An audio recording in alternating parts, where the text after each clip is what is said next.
Here we go. Nailed it. Yeah. All right. So I was spinning on our Raven colorway.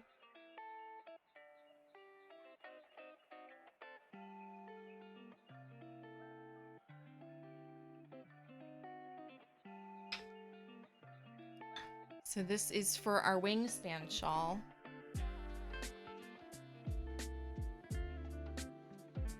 It is quite delightful. The camera is having none of it. It's darker than it's appearing, but it has this cool, so it's this color, but it has this really cool sheen you can't see because the lighting is not set up properly for it at the moment. But it's coming along. And this is all one ply. It's the biggest spin I will have ever done so far. Thus far.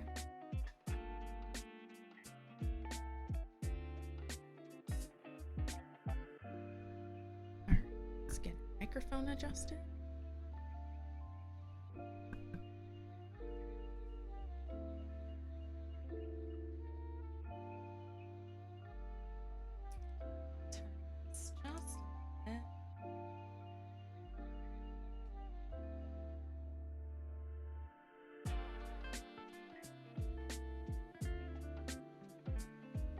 Sorry guys, now it's not, it's kind of still immediately in my face. Hang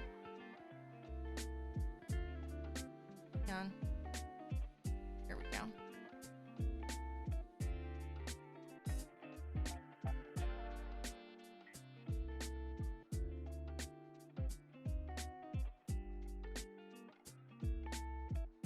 That's nice. Okay.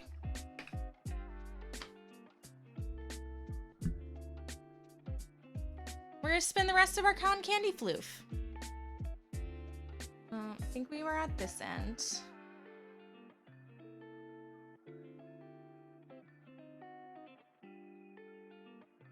Where did our end go? Yeah, because it was the green. Okay. Their other end is pink. So this is ply 3 out of 4 for our floof to foot spin. I'm gonna put oh, let me get, hold on, this back. Otherwise, not only will you guys not be able to see, but I also will not be able to see the pink against my pink pants. So this is ply 3 out of 4 for our sock spin. So I'm just gonna give it a little twist, put some more spin back into the end. Since the end had been sitting there, I'm sure it lost some of that twist energy. We'll just get back into it. Fast food, or well, food made fast.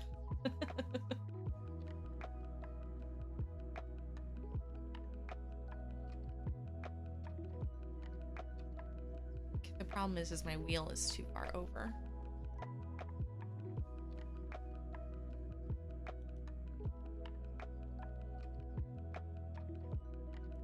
That's better. Yeah, it's better.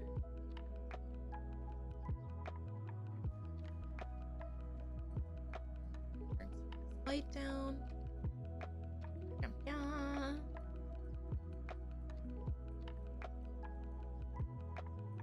Less glare.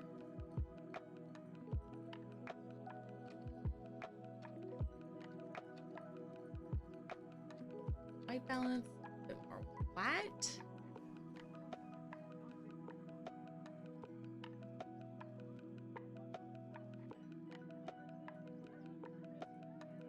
Okay, that's nice. Had some eggs you need to use. Ooh, I love breakfast for dinner. Rolled it up and dumped it into the bread. So hot dogs, but with eggs instead of sausage. I think that's just the Japanese way of making it. Have you seen those like Japanese egg loafs where it's scrambled eggs, but they cook it in such a way to where it fluffs up into this loaf? It looks amazing and delicious. And so fluffy. But I do enjoy a thin, crispy omelet. That's the best. Especially if you can get it in like a cast iron skillet. You get the edges all nice and crispy. That is also delightful.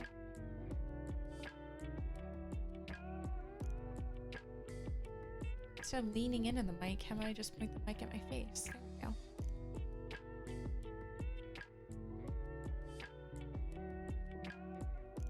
Alright, so I'm just gonna do some more pre-drafting. So we pull it out, fluff it up a bit, and this also helps stretch the color out. So we're getting the colors we want in the order we want it. And then as always, guys, if you have any questions, please feel free to ask them. We're just hanging out and chilling. This is our Floof to Foot project for the summer. So we are spinning yarn for 4-ply into socks, and then we'll knit the hand spun socks all on stream. So it's essentially hand spun socks from start to finish. And then this year we're picking this delicious cotton candy fiber, and I'm very excited. Ginger Zone, how's it going? How is the new shift at work for you? She recently switched from the graveyard overnight shift to the late shift. So I hope that's been going well. And are you excited to hang out tomorrow? Tomorrow, it's a big weekend for folks in the US here. Happy Juneteenth to all Americans. Just became a federal holiday. So I don't think the state of Florida is necessarily observing it this year. I think it came too late for most federal employees to take the day off on Friday. But I'm very excited for the holiday schedule to be announced for next year. So that's exciting. And then tomorrow is Father's Day for the US as well.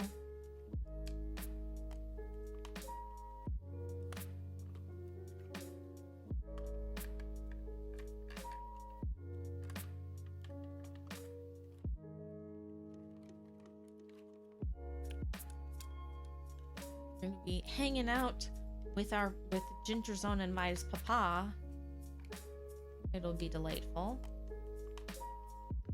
Have some meatloaf and mashed potatoes and steamed corn on the cob in the Instant Pot, which if you haven't had corn on the cob in your Instant Pot, you're doing it wrong.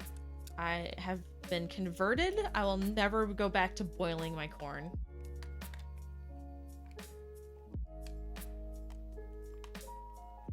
It is delightful, and it makes it so soft and tender, and it's way faster. And I don't have to sit there and be like, do you think it's done? Which is the game I play when I'm cooking the most, and I hate it.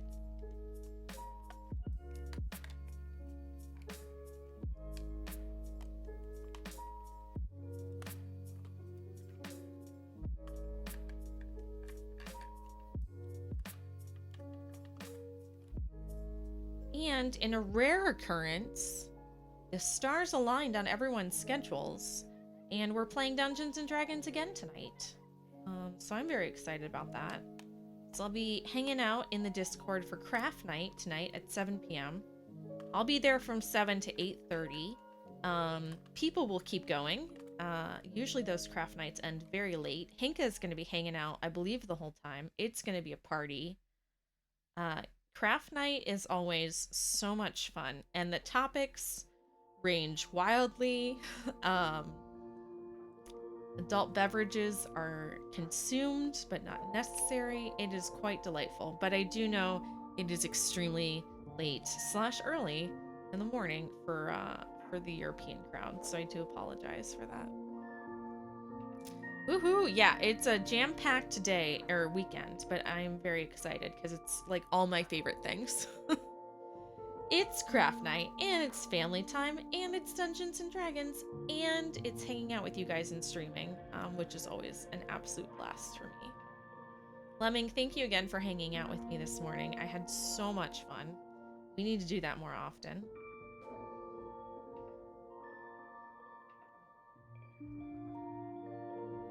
I I also need to get back into doing our community game days.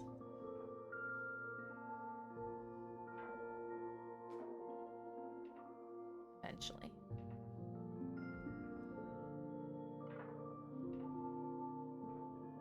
It was so much fun. It was hilarious. I forgot how much I enjoyed that game. I have been on a huge Stardew Valley kick lately. Speaking of which, Stardew Valley is on sale on Humble Bundle for $11.99, down from $14.99 if you guys were looking to purchase Stardew Valley. I do not know if that includes all platforms for the sale or if it is only for the Humble Bundle store / Steam key. So you would have to explore. I did not look into it that far. Don't have too much fun today. Dark, I make no promises. I think it's gonna be a nap this afternoon after stream, since I was up so late with all the shenanigans. Your text-to-speech last night was hilarious. And I enjoyed watching Damien just have all of the sensory overload, which is also entertaining to me. And I hope you have something delicious to eat. Have a lovely weekend if you don't make it back before we're finished. I'm glad to see you back around, Dark. We've missed you. I figured you would get a kick out of it. I think it was delightful. Yeah, Damien was laughing and then crying from the lollipop, and then like everything was happening and he was so confused. And it was kind of funny. Well, I'm sure he'll make a highlight, and when he does, we'll post it in the Discord so y'all can watch it. Let me give him a shout out. For those of you who don't know who we're talking about Damien's Gaming, my husband. Damien's Gaming. Who is still asleep after a very long evening. Bye, Dark. Take care. And again, we gave her a shout out. But don't forget, if you enjoyed our antics this morning, make sure you're following Clapping Lemming Cheeks. She makes the most adorable beaded bonsai trees, small and large, among other things. Every time she does her nails, it's a freaking work of art. It's not crappy hair salon nail polish by any means. It is quite professional. And when her and the ladies play Sea of Thieves, they have a ladies only crew, and it is the funniest thing. It is absolutely delightful. Lemming, before you wander too far off, did you hear about the Pirates of the Caribbean update? So Disney's doing an official, I think it's the official Black Pearl storyline. I don't think it's necessarily like Jack Sparrow. I haven't read too far into it. But they're essentially putting Pirates of the Caribbean officially into the story. Everyone is very excited. How do you feel about this? Bruna Eleanor, good morning. Hello. Happy time zone, I should say, for wherever you are at, whatever time it is for you. I hoped it would be this Tuesday, but the update and all, no idea if it will happen. And of course they have. Are you excited about it? Are you meh? And I believe you play Sea of Thieves on Tuesdays? Or is there a certain day they can tune in for you? These look like pretty colors, almost evening meal time here. Fair enough. All right. So good evening. They are delightful. I'm calling it cotton candy themed. It's all of the cotton candy colors. It's absolutely delightful. Let me turn the lighting down just a smidge. We're getting a bit of a glare from the window.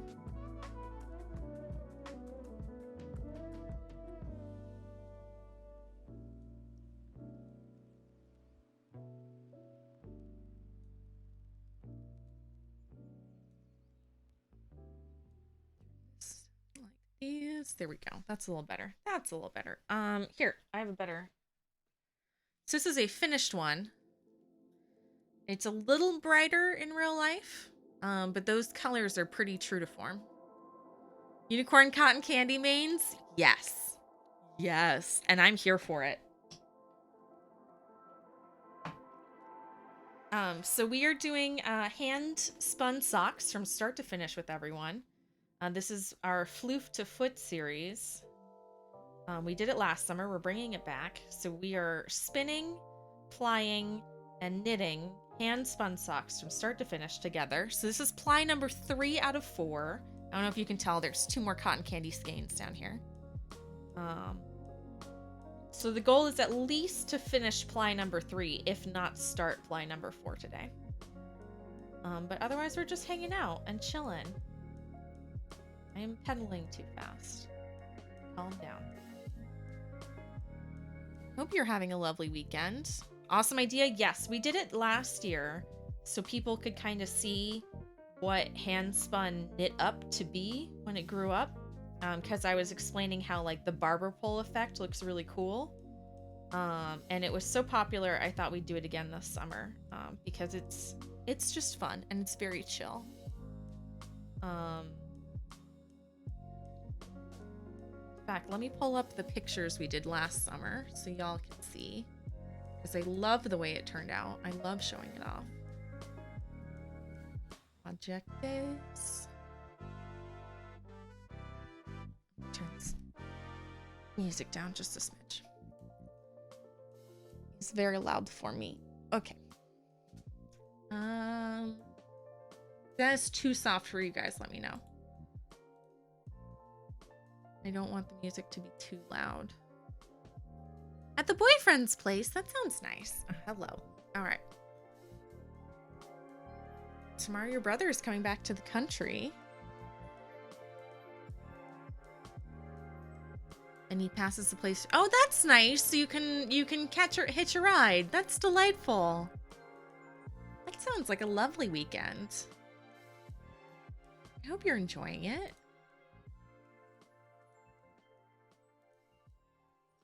Sounds delightful. If the boyfriend fetched me, then the brother can take you back, and then you'll greet your oh, that sounds so nice. I hope you enjoy it. Today is cleaning day.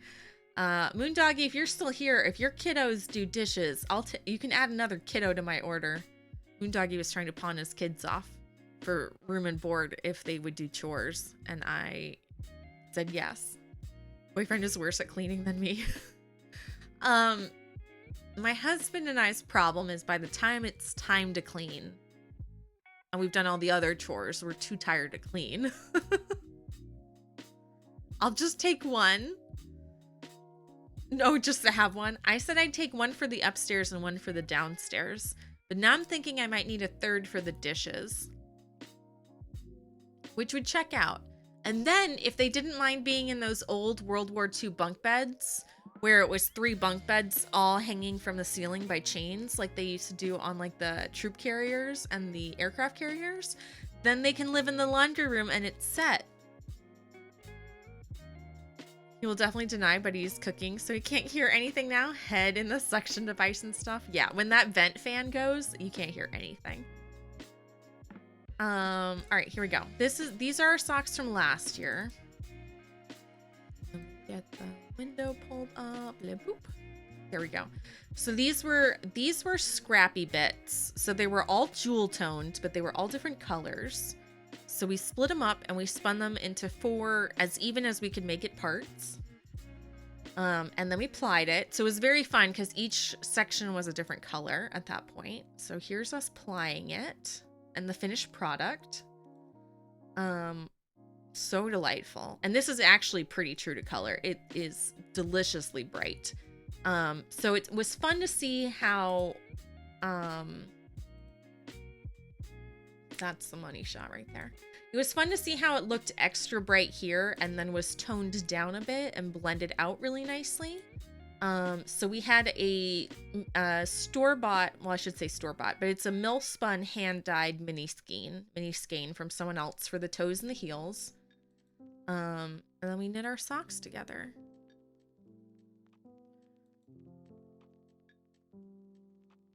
I think it's a ventilation fan, but I don't know. But I know what you mean.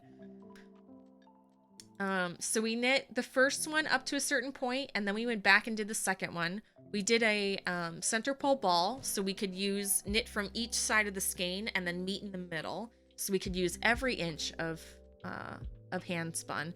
But this cool kind of marled effect you can only get from that barber pole yarn, which usually is only from hand spun or very select skeins of yarn. And there's the finished product with my cat, who couldn't get her feet out of the picture, and then it was too cute and I had to keep it. So these are our socks from last year. They were super fun.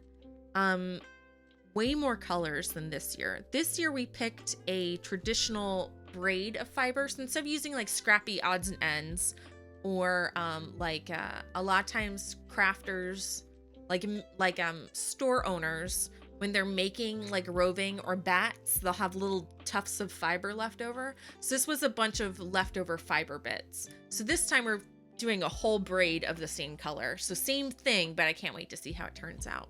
Looks like dinner is done. I will not keep you. I hope you have a lovely weekend. I hope dinner is delicious. Thank you for stopping by. We're going to keep going for a bit if you want to pop in later. And if not, that is absolutely okay too. Hide the evidence. Runa, I hope you have a wonderful weekend, my dear.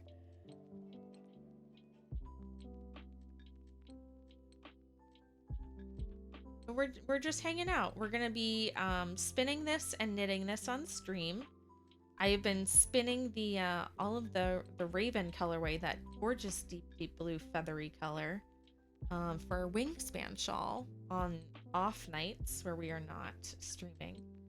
And we will eventually be knitting that up into a wingspan shawl as well. So that is our summer crafting on stream sorted. Bye, Runa.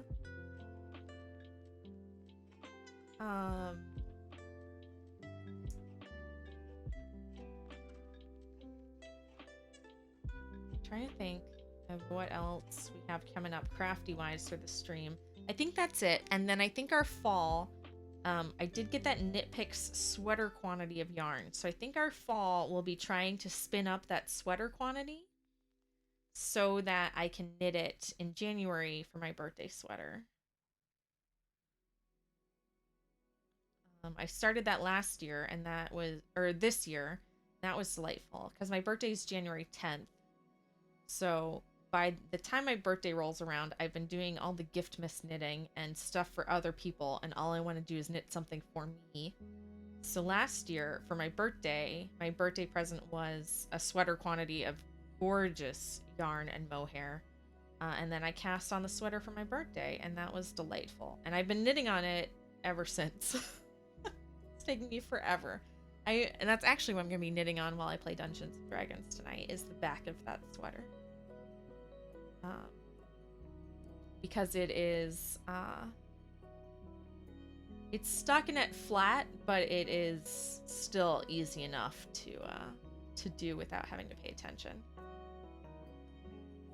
So I'll be knitting on that tonight. Hopefully I'll remember to take a progress picture while I'm working on it. Normally do not.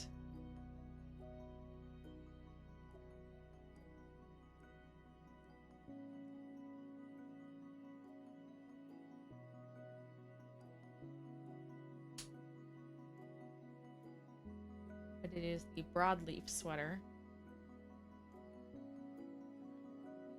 I'm hoping to post more pictures on our Instagram. I always forget. I always go on Instagram and I'm so busy looking at everybody else's pretty things, I forget to post my own things.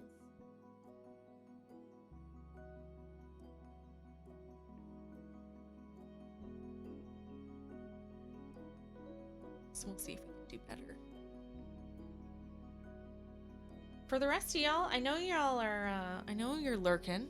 I know you guys are crafting and having coffee and just chilling. If you have any fancy plans for the weekend, if you have any fun Father's Day stuff, I'd love to hear what you guys are doing. If you're crafting on anything fun, let me know. KB just posted that she finished her stream socks, which is delightful. So happy. Um, Hang on just a second. I'm just trying to make sure my captions aren't borked again. Okay. And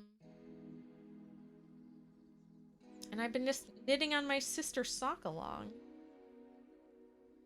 Ginger Zone and I are, I bought Ginger Zone and I matching self-striping yarn for her birthday.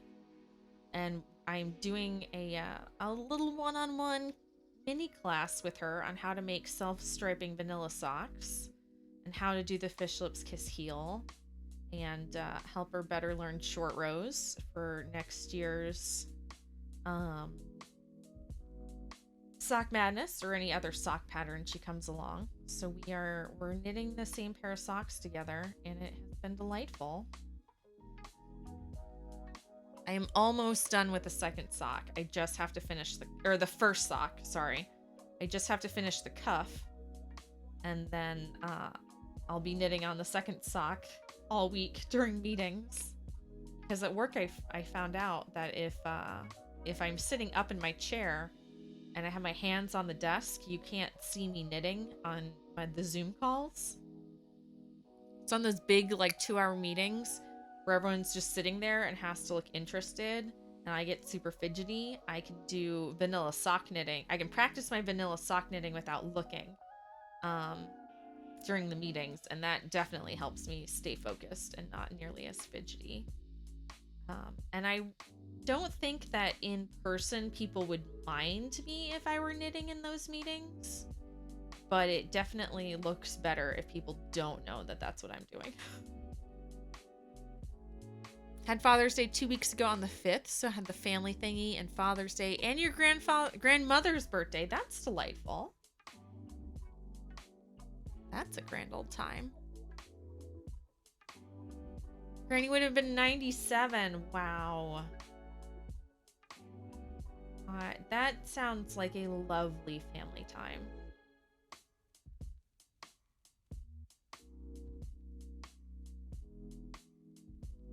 We're just hanging out and doing lunch at the house tomorrow. And that's worked out really nicely, because then there's just enough time to come home and sneak a nap before dinner, before Damien streams Sunday nights. So we've been enjoying family time on Sunday immensely.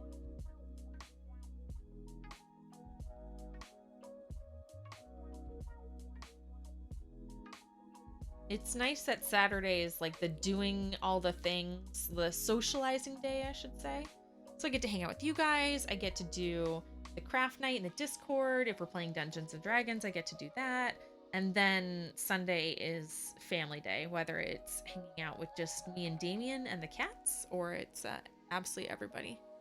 Stacey's always so attentive and takes a lot of notes during our meetings. Everyone else looks like they're falling asleep 27 socks later. Yes, I actually pulled out all of the like really funky colors of yarn that I'm like, I don't think this would make a very good pattern, but it would definitely make really fun vanilla socks. So I've pulled out like all of the vanilla sock yarn, or like leftover self-striping that I had bought previously and never went back to. So I've pulled all of that out into a pile, and I'm like, great, these are now, excuse me, these are now for work meetings. So the weekends and the evenings, I have to knit like heels and toes so that during the workday, I can only do like the foot and the leg. But it's working out really nicely so far.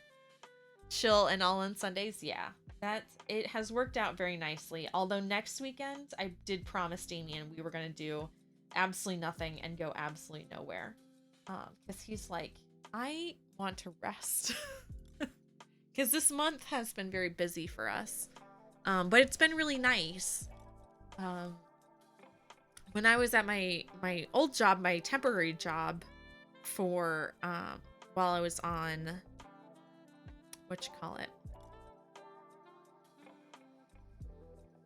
the thing. While I was on furlough from Disney, I never had any energy to do anything. I was always just exhausted. And burnt out, and we couldn't afford to do anything because I was making half of what I made at Disney. So it's nice to actually have the energy on the weekends to do the things we've been meaning to do, or to go back and do all the stuff we should have, to catch up on things. And now the family's finally vaccinated, so we can actually hang out with them, which is delightful. So we've been catching up with that.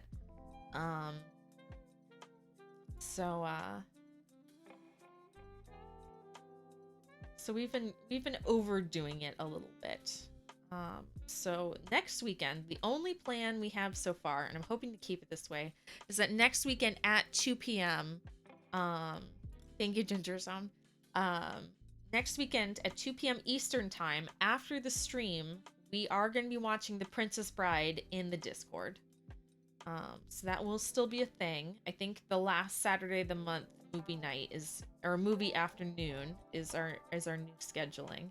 We've taken a break from movies because of the holidays, and then because I was just exhausted all the time, and then things are moving around. So I think the last Saturday in the afternoon will be movies. So we are gonna do The Princess Bride. Inconceivable. We were talking about it a lot in stream, and certain people hadn't seen it, and I thought that was just so sad because it's such a good movie. It's having, I want to say it's like the 30th anniversary this year, maybe. Who knows? I can't remember. It's just the perfect movie, and it reminds me of summer. It's a delightful summer movie. So I can't wait to do that with you guys next weekend. But this weekend tonight, don't forget, 7 p.m. Eastern Daylight Time in the Discord.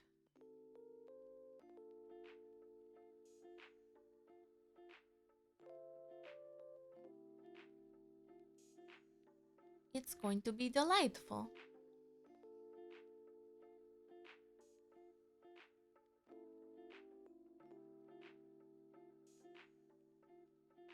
And as always, if you can only pop in and say hi, that's fine. If you want to stay, that's fine too. If you come in later, we go until everyone gets tired. So probably until 11 or midnight-ish Eastern time.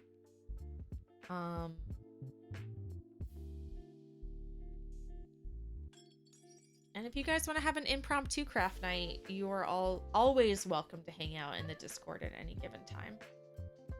Just ping some folks and say, hey guys, I'm hanging out. Who else wants to hang out? Hinka does that in her Discord quite often.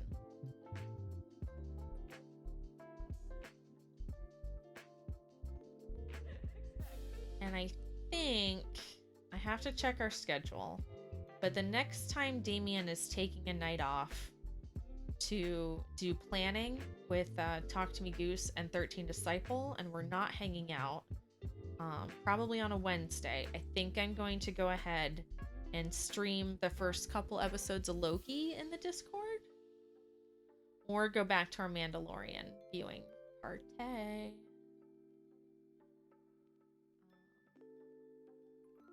So as always, when we go live in the Discord, I will post on Twitter, and I will do an @ for everyone to let them know that that's what we're doing. I am desperately trying to poke Damien into catching up on Critical Role with me, because season 2 just ended, and I'm trying to avoid spoilers, and it is not going very well. Basically, I'm just not looking at any social media. I've had to block everyone on Twitter and unfollow a bunch of the Critical Role cast. And block every hashtag known to man on Twitter and Instagram.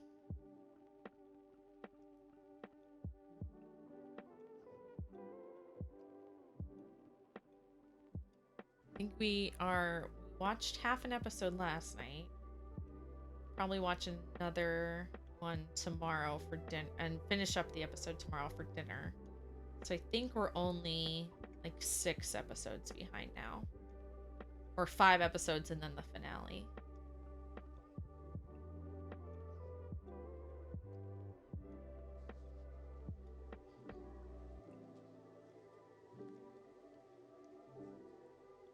Ginger Zone, how is your sock coming along? Have you finished your first sock yet? And if so, have you tried it on?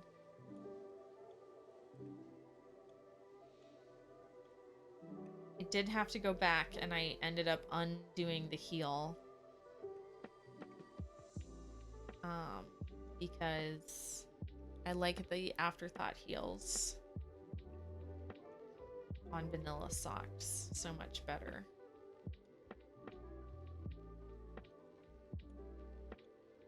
But then you can see what mine looks like.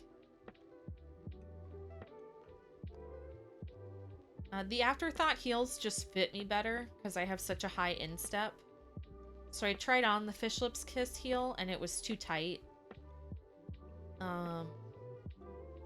So I could have gone back and I could have added extra rows to make it fit, but I decided if I was going to go back and I had to reknit part of the heel anyway, that I'd just do the afterthought heel with all the self-striping yarn because I really like the way that that looks.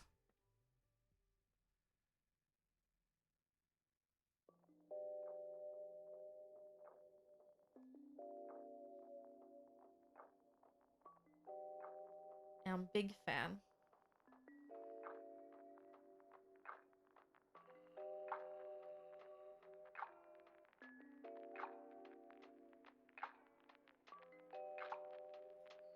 You need to try it on.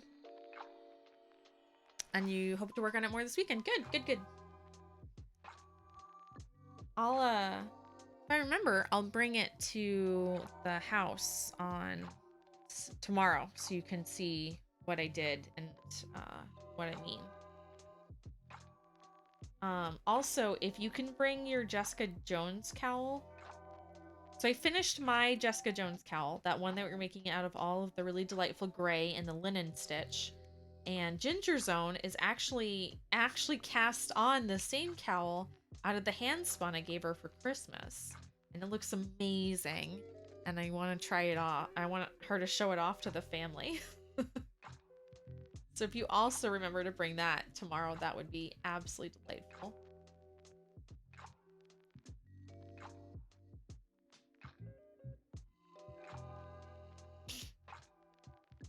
Also, Ginger Zone, if you bring your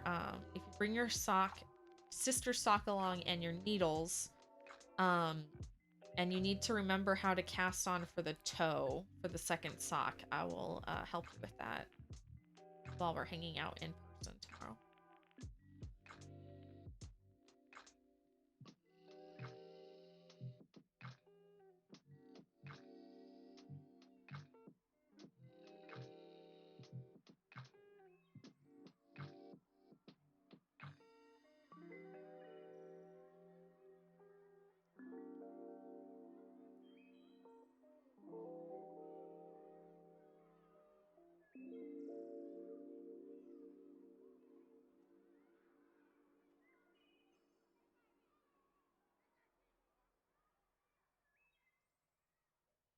Felt guilty when you asked about the sock because I'm currently working on the cowl.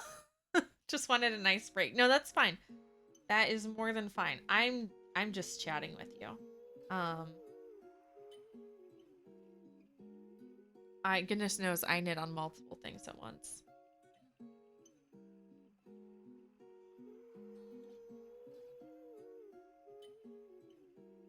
But you should bring the cowl. I want to show it off to Mom and Dad and Damien. Because he was asking me what the cowl in that color looked like, and I couldn't explain it because it was all like iridescent gray rainbow looking, and he did not understand what I meant.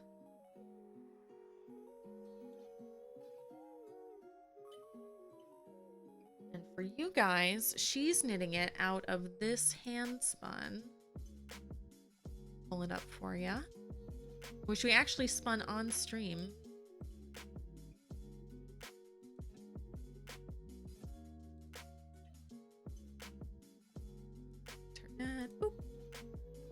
So it has a gray base to it, but it has all these other colors. And when it's plied up, these pictures do not do it justice. It is almost iridescent with how shiny and delightful it is. So I did I did a real good job spinning it, if I do say so myself. But that was the fiber Ginger Zone picked out, and she picked out a winner. And I was so jealous of it, I almost didn't want to give it up. I almost wanted to keep it.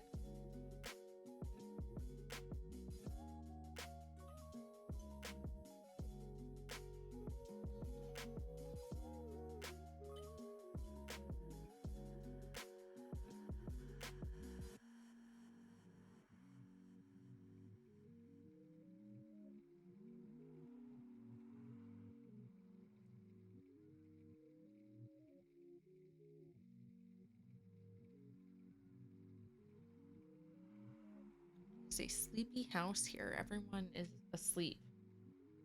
All the cats are dozing off. Damien's still asleep. Usually the cats are running around and all hyped up, and now they're like, no, I'm tired. It's very cute.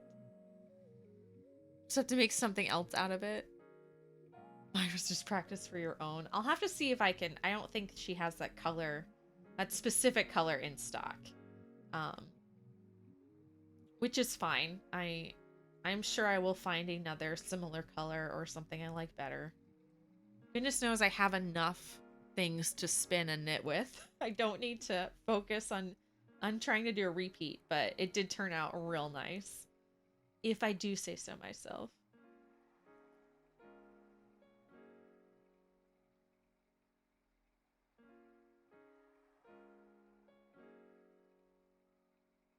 Ginger Zone just picked out the color she's gonna get for her hand spun for Christmas. I can't wait for it to get here. Because I will be very excited to spin that up as well.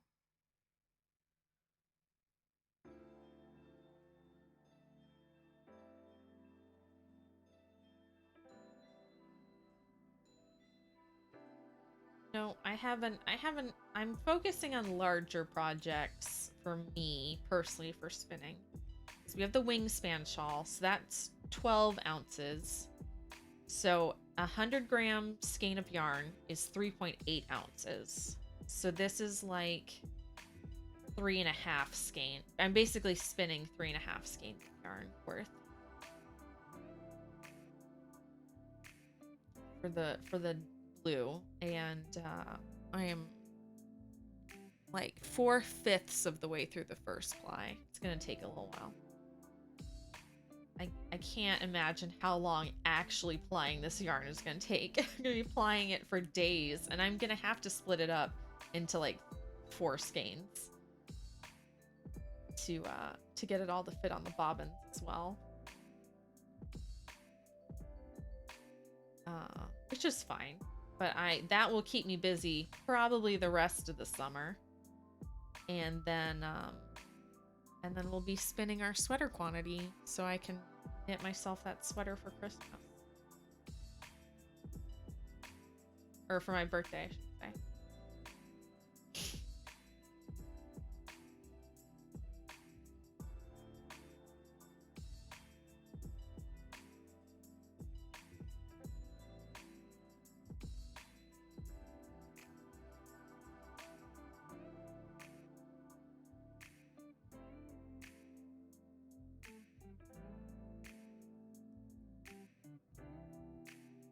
Yes. Yeah, I will have plenty to keep myself busy. Don't you worry.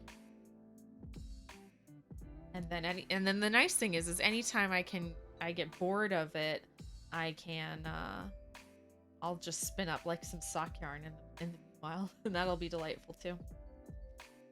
Is my wheel a Landrum? No, it is a Woolmaker's Bliss. And KB, if you do !wheel, it'll take you to the link for it. It is a shoot off. Woolmakers is a sub company of Louette. And they make these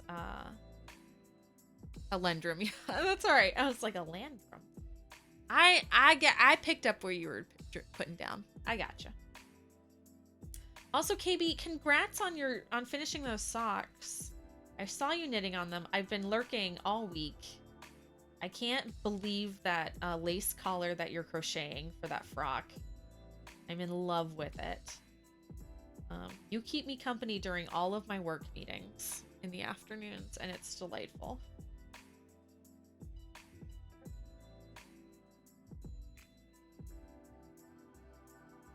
It's always nice to have something pretty to look at when people are blabbing on and arguing about stupid things.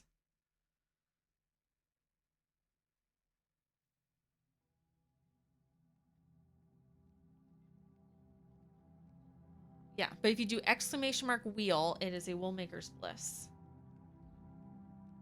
They're a sub company of Louette, but instead of it being a hardwood wheel, it is essentially it's the IKEA pressed wood. So it is very light. Like I can lift this and carry it up and down the stairs with one hand, which is super nice. The power of multitasking. Well, I have my work computer and then my personal computer. So I have my headphones on to listen to the work meeting, but it's nice to like glance over and see KB working on pretty things. Oh my goodness. It's a raid. I'm going to give everyone a hot minute to come in here. To get all up in here. I hope you guys don't have pre-roll ads. We'll find out. Get this straightened out. And then I'll give folks a minute to come in here, and then I'll introduce myself. Burroughs Forge, how are you doing? I know you just finished. I know you probably have a ton of stuff to clean up. How is your hose water hard seltzer coming along?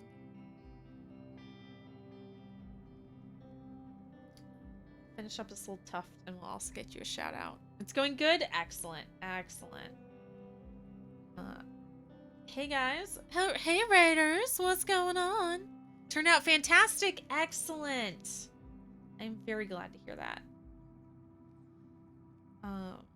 There was a mishap and the lining cracked, leaked, and a lot of the hose water that was cooling the middle part leaked into the drinking part, so he was very concerned. Light black cherry, not very sweet, but it's a seltzer, so that's expected. Heck yeah. Heck to the yeah. I'm so glad that that turned out nice for you. Your wife is going to be very happy. She absolutely freaking adores that stuff.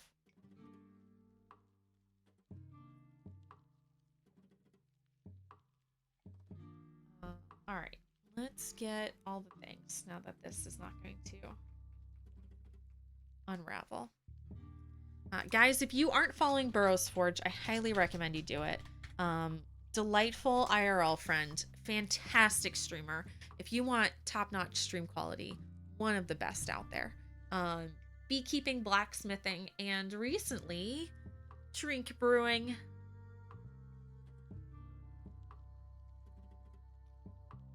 Nothing better than homebrew. Ambro, that is absolutely correct. Burroughs also makes mead, and Damien and I have been very fortunate to get to taste test the mead on several occasions, and it has been absolutely delightful. I just realized a bit of this is out of frame. Hang on, guys. So sorry. There we go. Next on the list is a hard seltzer smoothie with strawberry. Oh, that's my jam. All the strawberry and raspberry I will take. The adapter for your CO2 hose is the wrong side, so you gotta run back to the store and pick up a new valve. Burroughs, thank you for bringing your folks over. If you have to run, please don't feel like you need to hang out. I entirely understand how much stuff you have, and if you want to run out to the store before it gets gross and rainy, I understand as well. Guys, for those of you just joining, I'm Atomic Stacy. Hello. I do knitting. Right now we are spinning this wool, all this fluff, into yarn. We played some Fall Guys with Clapping Lemming earlier. So we do gaming as well. I've been trying to get more into gaming, so we have more of a balance between gaming and crafting. And it's delightful. Ambo, if you move to Florida, we will hook you up. Also, you would not believe how many people from Ohio and Michigan transplant directly to Florida. So you would be in very good company.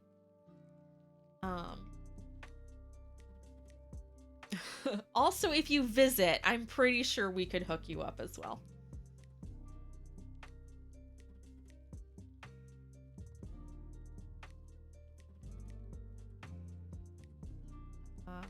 Yeah, so we're hanging out. We're doing the same thing we did last year, our Floof to Foot series. So what we did last year is we knit hand spun socks from start to finish. So we're doing the same thing this summer. Mark 2. So we are spinning 4 single plies of yarn. We are plying it together, or of wool, I should say.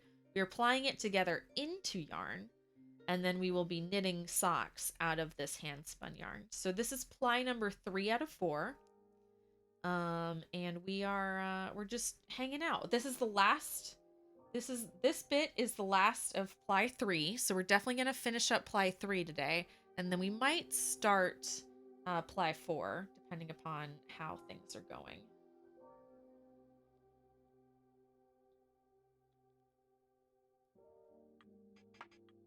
My only other Florida friend besides you and Damien came from Michigan. Yeah. There are a ton of people from Ohio and Michigan who go directly to Florida. And I don't know what it is about those states that they go, you know what? I'm tired of lake storms. How about an ocean storm? It boggles my mind, but it's hilarious. There are so many people at Disney who are from Ohio. And I don't know if Florida just does a lot of recruiting in those states, or if like some people joined and then the rest are slowly coming down. I don't know how it works, but you would be in very good company. Do plan on coming down for a vacay in the next year or two. Only other plans I have is Tank Fest near Toronto. Ooh. I meant to ask Damien if he was interested in going to Tank Fest sometime. Are you doing Tour de Fleece? KB, I am not doing Tour de Fleece this year. Officially. I have in years past. It is absolutely fun. This year, I'm trying to take it much easier on myself. Like last year, Sock Madness and Tour de Fleece were the only things getting me through the pandemic because I was out of work. I couldn't find a temporary job because no one wants to hire anyone temporarily. I was on furlough from Disney. I couldn't find another job. So that summer, I only had streaming and crafting, and I fell into every competition I could find to get me through the summer, to keep me occupied and productive until I did find a temporary job eventually. So this year I'm just trying to take a break and take it easy. Also this year I have been doing a goal for myself where I spin 15 minutes every day. And so far I have kept my streak all year. I'm very happy to say. So I think I'm focusing more on just my consistency of spinning than quantity. But next year, I am absolutely positively getting back into it. And I am so happy to cheer on anyone else doing Tour de Fleece this year. If you guys don't know what it is, it's not a competition. Basically, you're competing against yourself. You set a goal, and the object is to see if you can meet that goal. And then if you do meet that goal, how far can you stretch that goal past your original goal? So it's all about setting a goal and then seeing if you can meet it and then seeing if you can beat it. So there are teams, but the whole point is, can you do your personal goal? And then certain teams have like competitions within those goals. So like if you meet your goal, then you're entered in to win a prize. And then if you beat your goal, you're entered in to win a prize. And then there's an additional prize for who can spin the most yardage or who spun the most ounces of fiber. So I want to say that there is a Twitch team for Tour de Fleece, but I have not. There have been the past couple years. led by Dorkalicious. I don't know if she is also leading it again this year. But I will be taking this summer off. GFD Music, hello. Thank you for the lurk. I love you. Lava Pingu, good morning. Or happy time zone, I should say. Hello. You used to live next to a lake that directed all storms to the next town, except the really strong ones where it rained so much you couldn't see more than 50 yards. Yeah. Florida afternoon thunder showers often get that heavy amounts of rain, but it's only for like 10 minutes. So everyone panics, but then they always blow through. But for those 10 minutes, I'm like, it is like y'all have never seen rain before, and we get it every afternoon. What is going on? And then we get the tourists who are just like, why does God hate us?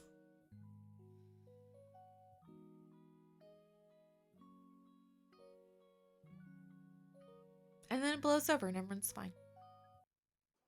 You would love to see that at least once. Come on down to Florida in the summer.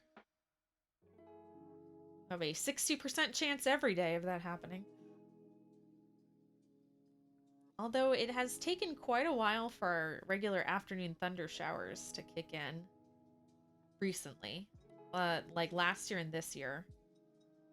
They're finally starting to kick in. Normally they kick in at like the end of April, beginning of May, but it's been getting pushed back further and further every year.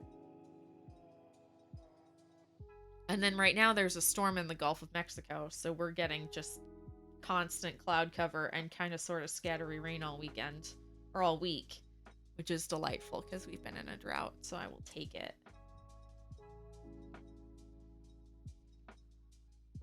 Suddenly everything looks so green.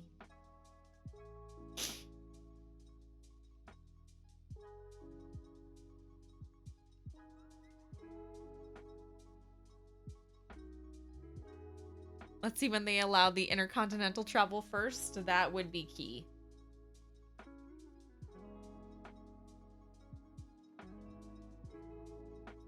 Granted, I think America's still letting everybody in, but it would be getting home. That's the problem. Deerin, who's another World of Tanks streamer, who I absolutely adore, her fiance lives here in Florida, so when she comes down, we have gotten to hang out with her in Burroughs Forge. But a couple of times but she's from Canada, so a couple of times like she's come down to see family, and Canada's like fine with letting her go, but then the rules letting her come back keep changing.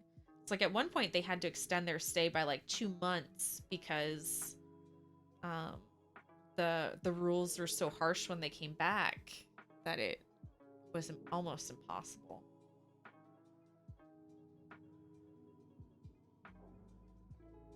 Or they were waiting because, you know, she's traveling with the kids, so she doesn't want to get back and then have to spend 2 days stuck in an airport sleeping wherever while they wait to go back through customs and all of that nonsense.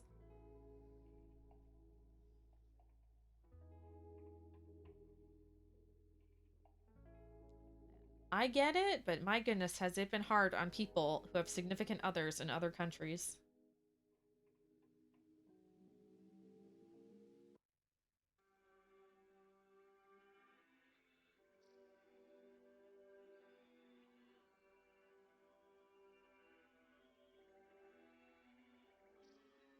Because all the immigration stuff has been terrible, so good luck trying to get married and get citizenship. That slowed down.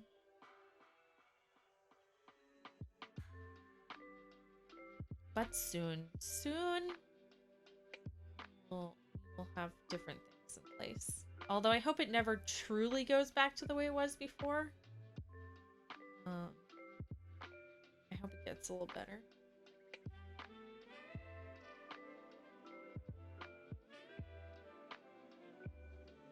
It's like, I love flying, but I always hated airplanes and airports because I'm like, they are just germ factories. I do not want to breathe everyone's nasty, gross, recycled air.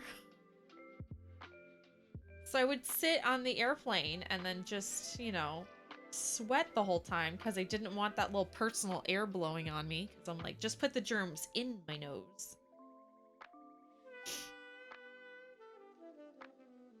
And I also hope we normalize wearing masks when you're sick. Have a head cold? Wear a freaking mask.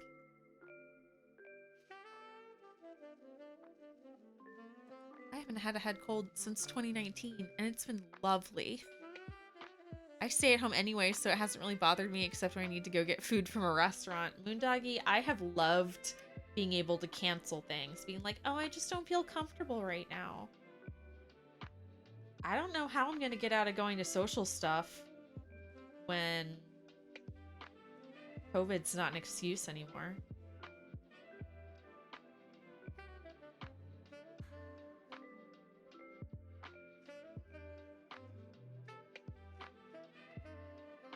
Because, like, I don't want to go to the thing, but I want to be asked to go to the thing. But then I don't want to have to go to the thing. Nothing is nicer than when we make plans and then they get canceled. It's so delightful. And I also love like playing Dungeons and Dragons at home on Zoom because the team that we play with is all here locally, but I don't want to have to, you know, play until 1 a.m. and then drive 45 minutes home. I like playing via Zoom and then doing a, you know, once or twice a year in-person meetup.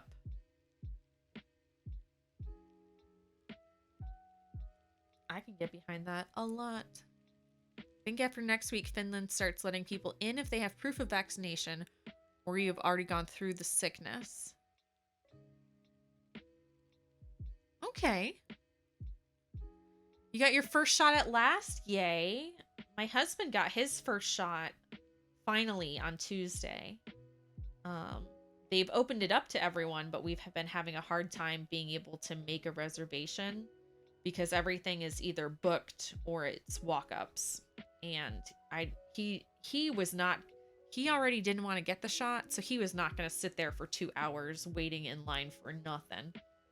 And I can't say as I blame him. So we were finally able to get him scheduled, which is delightful.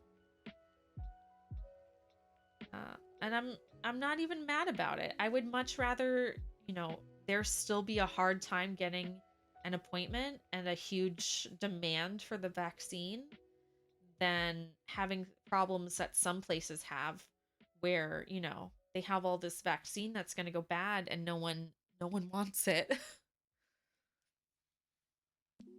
So I'm happy that supply is still in demand here. It's a good sign for us locally.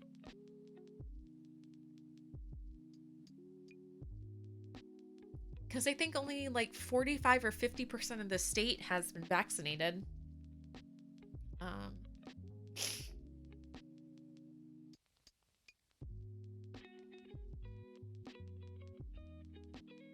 So hopefully that keeps up. We sent our AstraZenecas out to other countries. Yeah. I don't think we've gotten to the point to where we're vaccinated enough. I know like certain states that are ahead are sending it to other states. Like they're trading. So if they have stuff that's expiring, they're sending it out to other states that need it. And then they'll get like the next batch. So they're kind of leapfrogging a little bit. And I think we purchased some and sent it to like Puerto Rico and other places. I don't think we're to that point yet. There's too many of us still. Problem with being an extra large country. After 2 shots, we get a vaccination passport so we can travel outside of Denmark to Germany, but that's it. Still have to get the tests done now and then, plus the test has to be less than 3 days old. Yes. Well, the problem after you've been vaccinated is that you can still carry the virus, but you can't get the virus. And you can't shed the virus. So like so you can't it's not something that you carry in your body, so it's not like you're constantly infectious to people, but you could still pick it up for portions at a time. So I completely understand still having tests done until a greater population gets vaccinated. That makes sense to me. Because Damien's not fully vaccinated, even though masks aren't mandatory. When I go out, I still absolutely have to wear a mask every time, because I could still pick up the virus from other people and then bring it home to Damien until he's fully vaccinated. Actually sounds pretty reasonable. Yeah, I would agree. I wish that everyone would make up their mind for people who physically cannot get vaccinated, or like their doctors suggest that they not get vaccinated. I wish there was some sort of doctor's note or form that they could use to act as a vaccination passport. Like my dad hasn't been vaccinated because he has a really bad back. And whenever he gets sick, his back goes into spasms. Like when he gets a fever, he gets terrible back spasms. So he hasn't gotten vaccinated yet, because if he has a reaction, he's going to be in so much pain. And he doesn't ever leave the house. He doesn't generally he doesn't go anywhere except to hang out with my family, who apart from Damien, everyone's vaccinated. Or to go to the grocery store, and he masks up for it. So he never goes anywhere or does anything. So his doctor's like, you should probably just wait to get the vaccination. It's going to be terrible for you, and you don't have a reason yet. Later this year would be another story, like when they go on vacation and stuff. But right now, the doctor's like, you're going to have a terrible reaction. It's going to be incredibly painful. You should wait. So he's waiting, but then he wouldn't be able to do stuff if you had to have a vaccination passport. But the doctor's like, but I would write you a note. But there's no form that's acceptable yet for stuff like that. And like people with autoimmune diseases, like it hasn't been tested, the COVID vaccination hasn't been tested on a lot of autoimmune people. So they're also recommended not to get it yet. They removed the mask as mandatory in all places Monday. I'm not happy about it. People are not keeping distance. That is the problem here, is I am fine with making masks optional. But the problem here is now people are going around yelling at people still wearing masks. And I'm like, what do you care if I'm wearing a mask?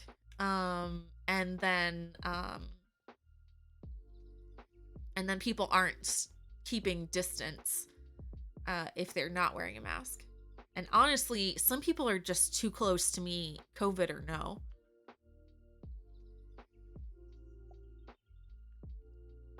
You got your first AstraZeneca shot back in early May and can get your second shot probably at Pfizer or Moderna in July. Heck yeah, congrats, Sturgis. Thank God Finns have something like 6 feet of personal space. I wish Americans had more personal space. I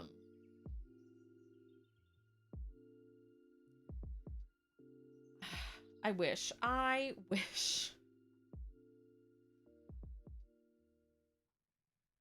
Where was it? We went to Disney Springs. And I was thinking how nice it was that no one has like fully pressed their front against my back standing in line for anything. Because people do that. They get all up on your girl. And then we were on the escalator and this little kid like full ran into me. And I was just like, oh man, now it begins.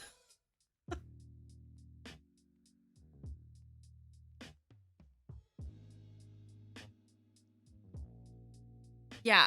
Sturgis, I would double check your shot because I don't know if you can mix. I don't know if you can mix shots. I think if your first shot is AstraZeneca, your second shot also has to be AstraZeneca. And please make sure that you get it in the proper date so you don't have to retake the first shot. Because Damien got his Tuesday.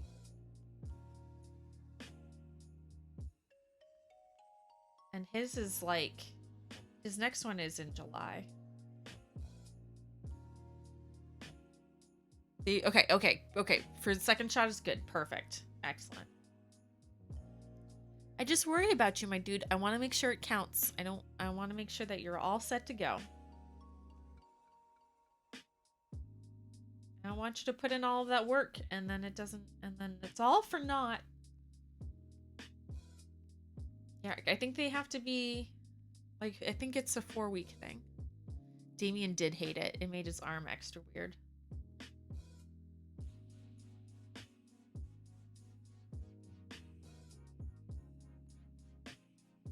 Like I said, my sister and her husband got, had all sorts of fever and chills with theirs.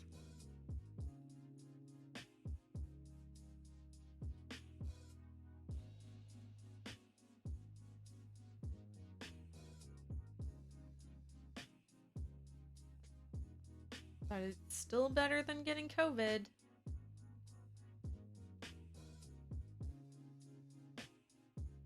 It's much greater immunity. The other problem is actually getting the disease does not give you nearly as much immunity as you think it does.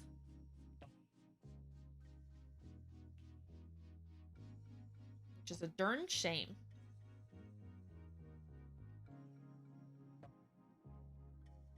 Who wants to have to go through that nonsense twice?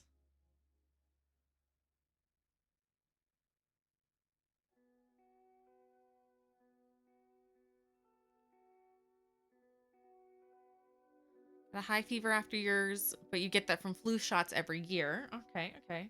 Yeah, I get the sore arm every year from the flu shots. So, not great, but expected. I'm planned for it. Your sister can barely feel after she had her first shot Friday. No pain, no nothing. Just like her mom. And then there's me.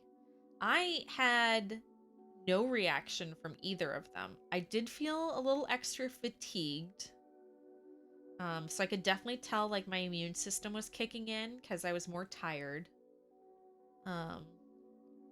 Because when I get sick, I get exhausted. That's how my body fights sickness, is it just wants to sleep constantly. So I was definitely more tired, but apart from that, I didn't have anything else. Thank goodness.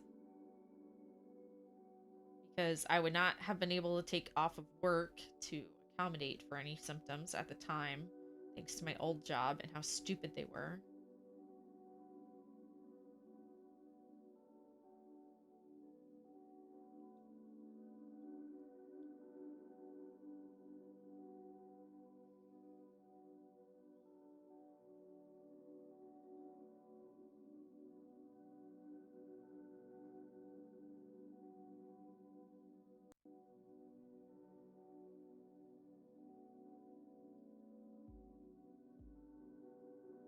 But after, what was it, back in 2017, back in 2017, I got the flu, for the first time in years, a true version of the flu. And it was so bad. Damien thought I was dying. He's like, I thought I was gonna have to take you to the hospital at some point. I basically was like in a fever state for a whole week. And that was on the Theraflu or whatever, the Tamiflu. That was on the official drug to try and fight it. And it was terrible.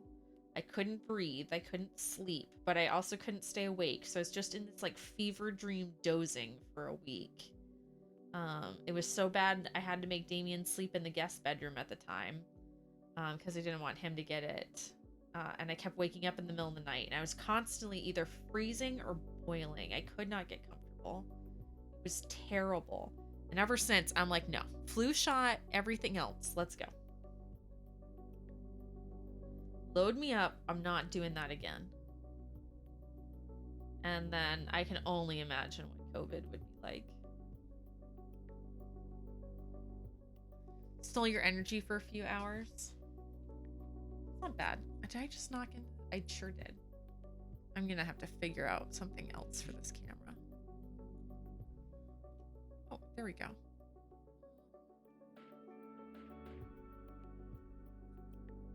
It's a little better. A little better. I will take it. No shots for me. No, Damien, you have to take a second shot.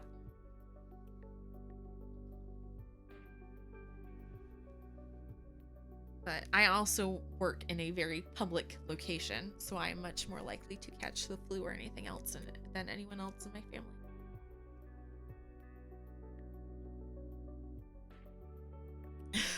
Crying. Hey Damien, remember last night when you ate the hottest lollipop in the world for 5 minutes straight and then were also crying? That was good times.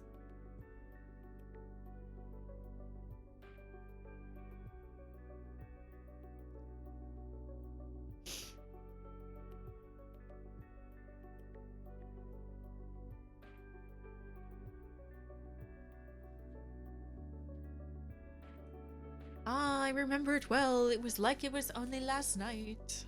It slipped my mind. Yeah, right.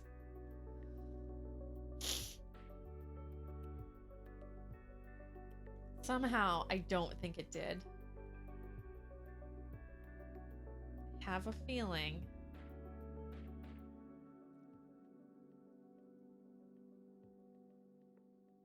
Your shoulder joint was sore for a couple days? Yeah, that's what Damien has, Sturgis. He has a, well, I'd say most of his arm was very tender. But that's common for being stabbed, as it turns out.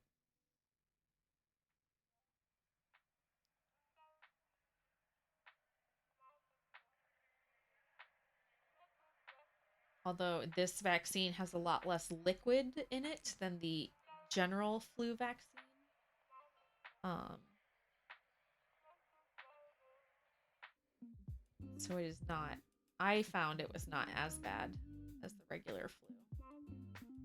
Um, but it did make my arm sorer for longer.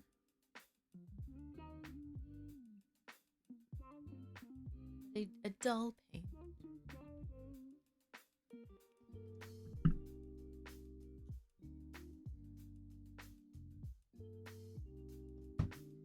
Hey, Damien, don't forget you have to go pick up the groceries at 2 p.m. today.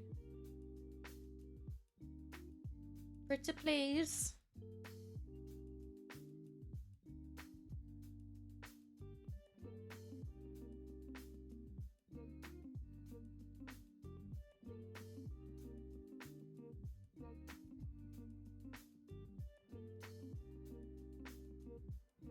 Ew, Sturgis.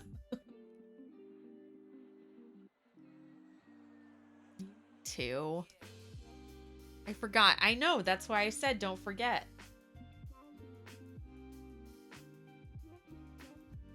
I'm reminding you. Right meow. In real time. It's like I know you. Or something.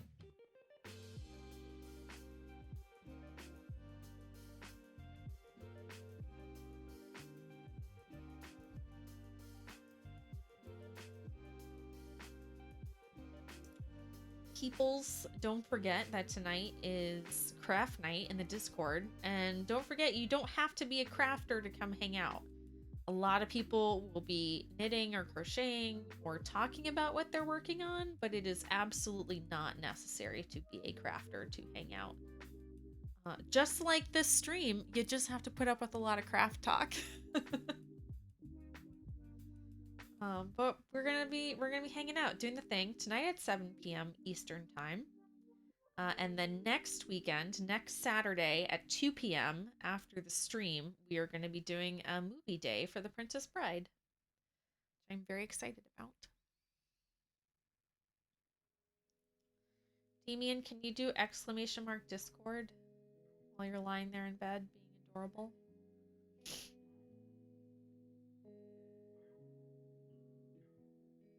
Now that my only mod finally managed to show up for a change. I'm giving him a hard time.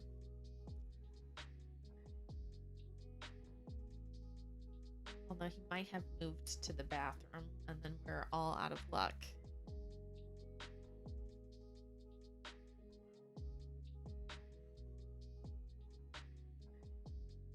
Exclamation mark Discord.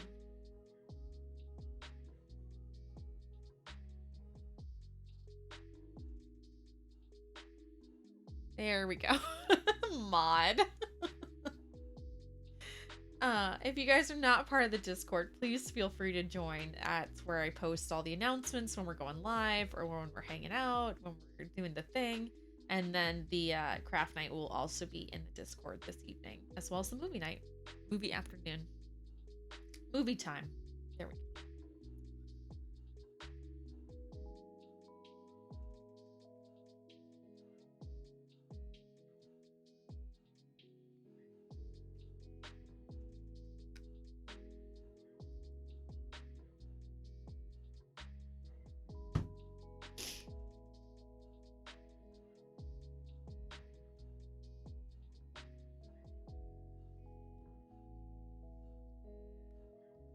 All right.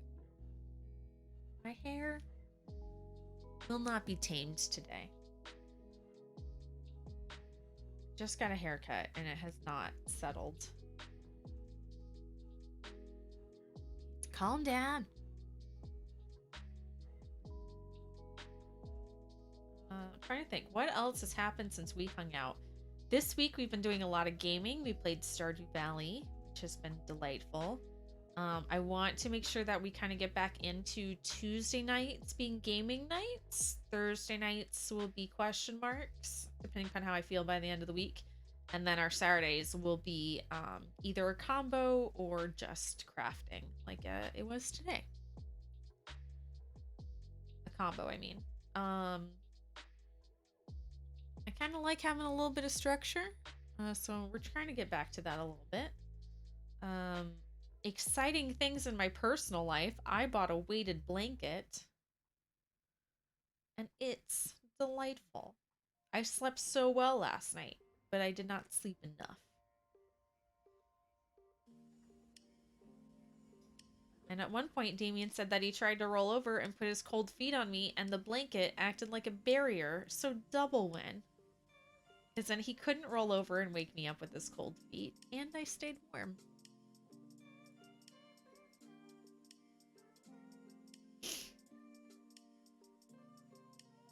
Trying to convince Damien that we should just get a weighted comforter for the bed. So, because I got the weighted blanket as an armchair blanket for my crafting armchair here in the office.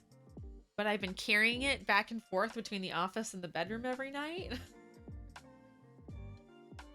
So that's been a workout. But it has been working very well for me.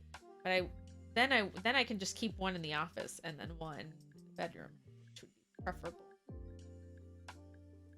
Damien hasn't tried the weighted blanket out yet. I haven't convinced him.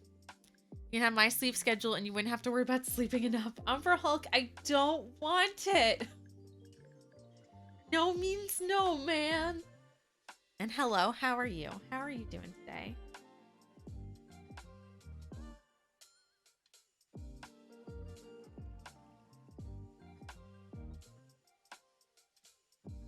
My sleep schedule is fine. The problem is I had a noisy husband eating the world's loudest lollipop. So I did not get to bed at the time I had wanted.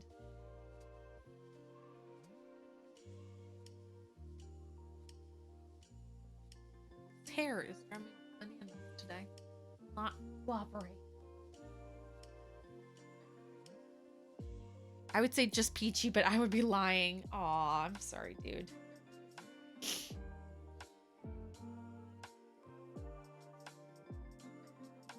I will keep you company in your misery.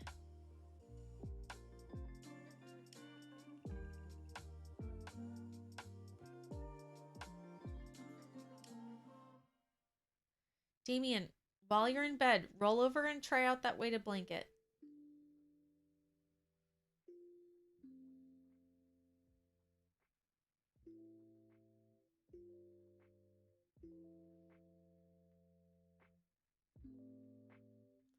Do it.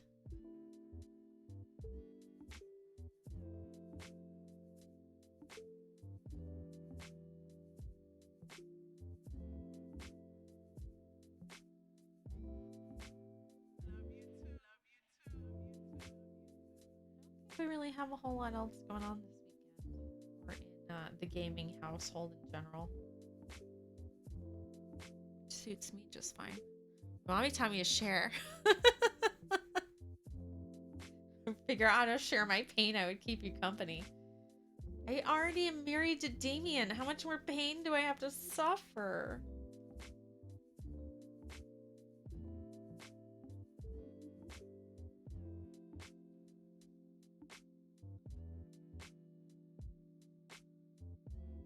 Already done my humanitarian deed for society. As Umber Hulk would like to point out.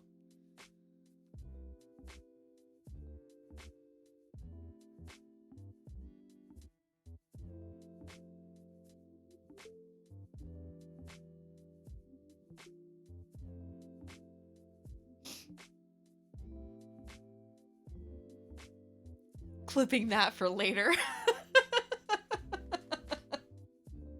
For reasons.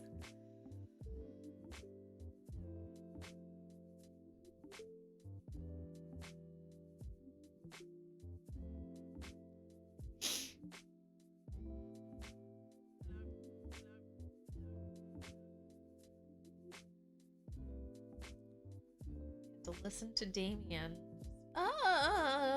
And like a very upset child after eating his lollipop.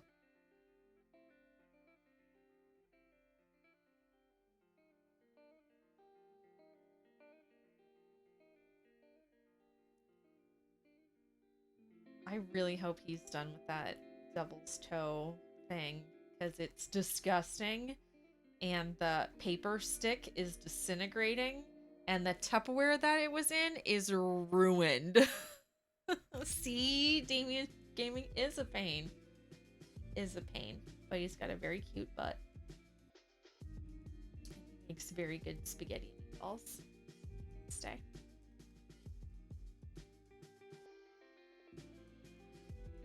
Also, if we ever divorced, I would lose 2 out of the 3 cats in the divorce. So we have to stay together for my sake.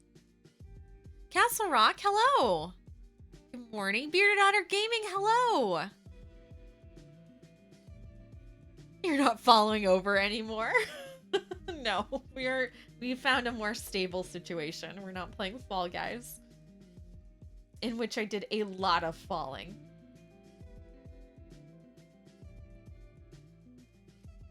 Back home now, excellent. Hope your outing was delightful and productive. Wherever you ventured to. We're hanging out. We're doing the spinning. I'm really hoping to finish this 3rd ply today. So we'll see how long. I thought we had a lot less than we apparently do. But that's fine.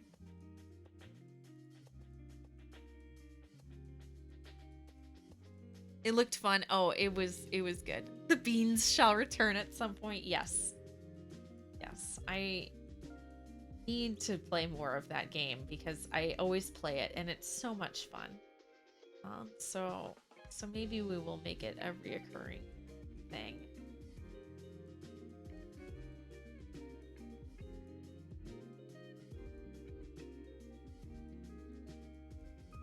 You guys ever have a game like that to where you played a ton of it and then for whatever reason you took a break and forgot about it and then you went back to play it and you're like, I love this thing so much, I'm never putting it down? Because that happened to me twice this week. I was playing Stardew Valley Tuesday and Thursday on stream and I have forgotten how hooked I am and have played it almost every night ever since. And now Fall Guys. World of Tanks, I blame Damien. Damien did that to himself. He used to stream World of Tanks back in like 2015 when we had just moved in together before we were even married. When he was just a tiny baby streamer without even a green screen. He streamed it and then he was kind of looking into playing other games and then we got married and then he took a break because we got married and I was like, I need you to be involved in helping because we did all the planning ourselves. And and made all the decorations and things ourselves, which was great, but I definitely needed his help. So he took a break off for the wedding and for us eventually moving and buying a house. And then once we moved and got settled, he got back into streaming, and then was like, hey, I should play World of Tanks. And then he has never looked back since. All World of Tanks. He used to run around and play Tiny Tanks with the teeny tiniest tanks rolling all over the place like a race. It was so cute.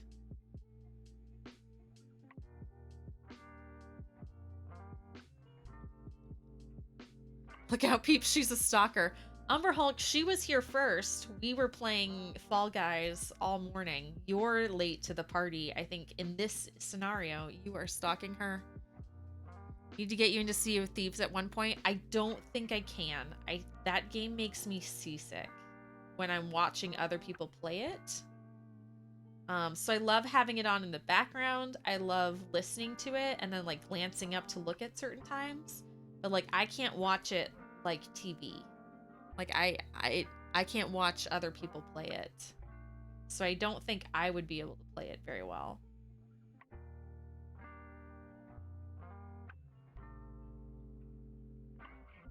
But I suppose I should sneak onto Damien's account and try it out. For science. Stop being a tattletale. I'm just calling it like I see it, Umber Hulk. 9 times out of 10, she may be the stalker, but today, you are the stalker, my dude. Not productive. Went to your brother's house to feed the cat and could not get in. Oh no. So then your mom came over. Your brother's fault. He broke the key off in the lock. Oh no. I'm rarely a stalker. I'm a lurker. I would venture to say I tend to lurk in a very stalker fashion. Especially with like new folks. And then I'm like, guys, you gotta check out this stream. I have never spoken in this stream, but the stream is awesome. And then I'm the creeper. Like in poor Yarncrafter's Corner. Stalked her. Minimal hellos for like 2 years. And then all of a sudden I'm like, I love your work. You're amazing. And she's like, okay. But luckily she was cool about it, so we're fine now. But like until I started streaming, I was like, I will just be that creeper in your stream for forever.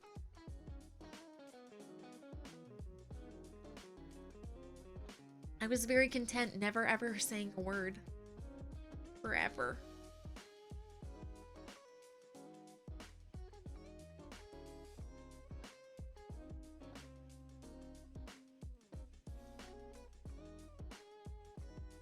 But it's hard when your hands are busy. I'm always knitting or snoozing on the couch, listening to the relaxing lull of other streamers being super awesome.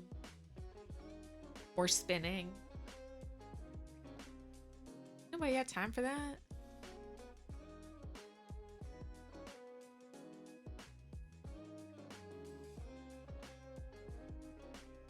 Lurking in Rogue Knitter's stream, waiting to see more snakes. Umber Hulk, I'm so glad that you enjoyed her snakes. She does it every Saturday. She shows off all the creepy crawlies. So you will definitely get some snake time towards the end of her stream.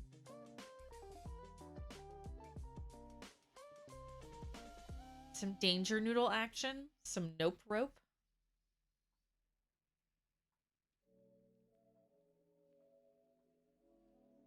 Although I have to say, watching her hang out with the snakes has significantly made me think snakes are way cooler.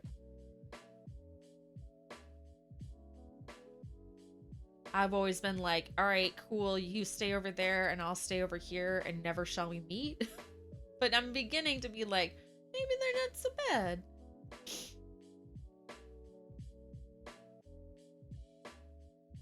Granted, my experience thus far is either garter snakes in the garden, and I'm like, dude, just leave me alone and eat the bugs. Or black moccasins in the pool area, and I'm like, drown it in the pool, kill it with fire.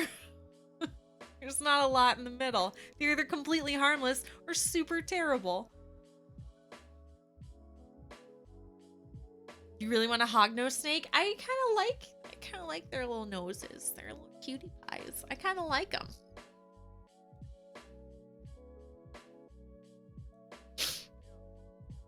Twitch is an endless pit.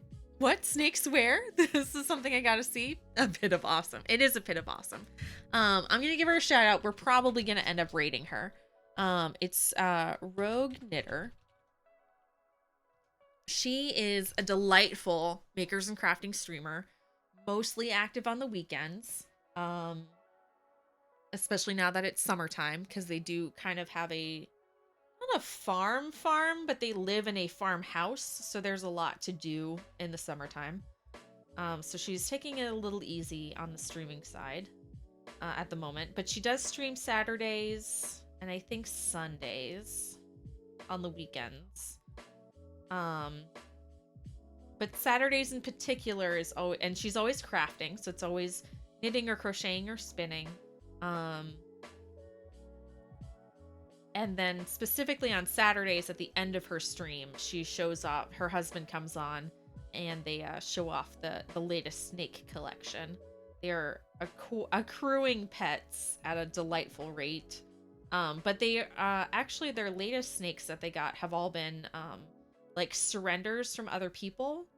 So like, folks that couldn't take care of it anymore, or they were looking after a snake for a friend and then they got stuck with it and they need to know what to do with it, kind of deal.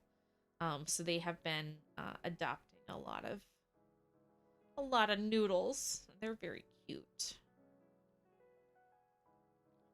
Hey D-Moon, how's it going, my dude?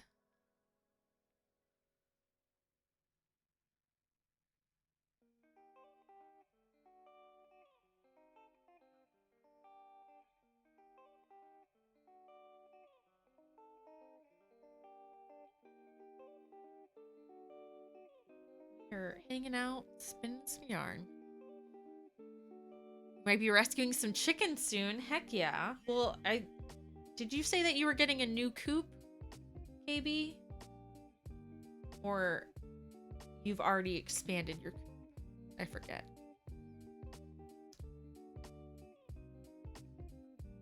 I can't keep up with all the cute people with all their chickens.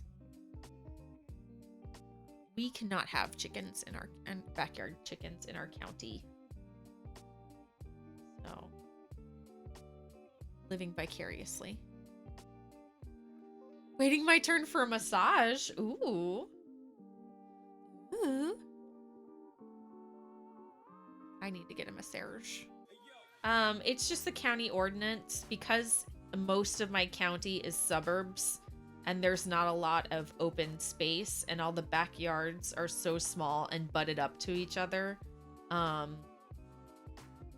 It's kind of a common courtesy thing for most neighborhoods, and then for the county you'd have to have a special license for it. But essentially you can have chickens, but you have to have a certain amount of land. And most of it needs, generally if it's for commercial purposes, you can do it. But if it's just backyard chickens, you can't. But it's just because all the houses are stacked up on each other and there's really no room for them. In most of the houses you'll find here in the suburbs. And then your poor neighbors.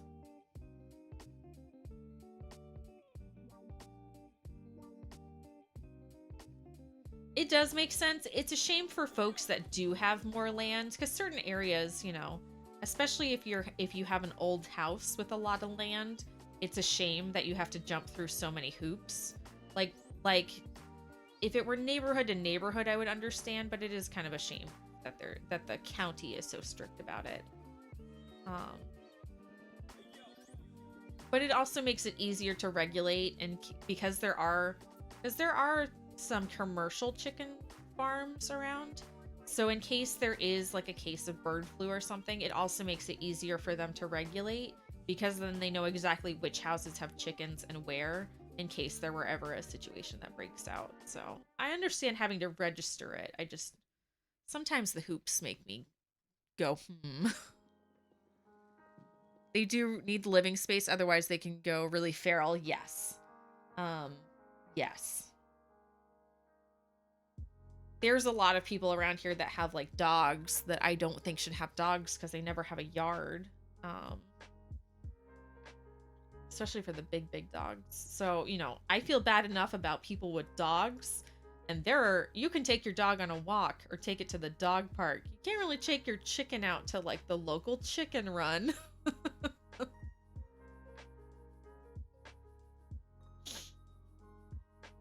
Yeah.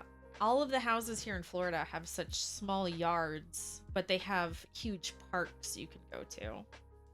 So like almost every neighborhood has 2 or 3 parks in the area, but speaking locally, very, very small yards.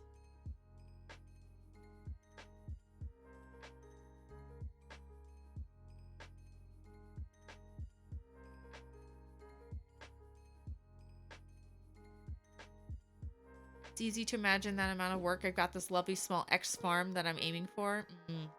I miss having a huge yard and having like a giant garden patch and all these things.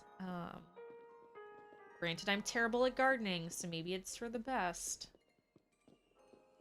I kill almost all the plants I get, but I do miss having a yard to run around in. But the parks are really nice. They do a really good job. And it's also nice not having to mow the world's largest yard on the weekend.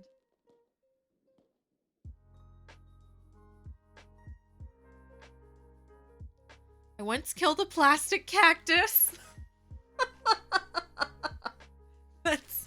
That's my level. It melted on the windowsill. We had a tomato plant in the patio and it was doing so well, and then I sunburned it. I left it in the sun and it got sunburnt and all the leaves turned black and fell off, and then it died because it couldn't make any food. A tomato plant. I had a tomato plant and I killed it via sunburn. Poor thing. And it was like it was like the sweet cherry tomato plant, the kind that's like, anyone can grow this. Not me.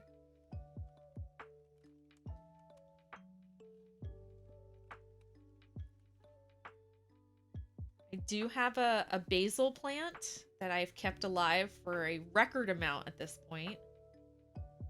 A year. And we did acquire a mint plant. But so far, all the daisies I've gotten, I've killed off. One of our daisies looked absolutely dead, and all the leaves fell off. But then the stems started growing, and now there's one leaf on it. So it might come back. So I was trying to ask Damien if that meant I had killed it and then it resurrected, or if it counted as me still not having fully killed it. In which case, that would make it my longest streak. You see the name Murder Hobo Queen fits.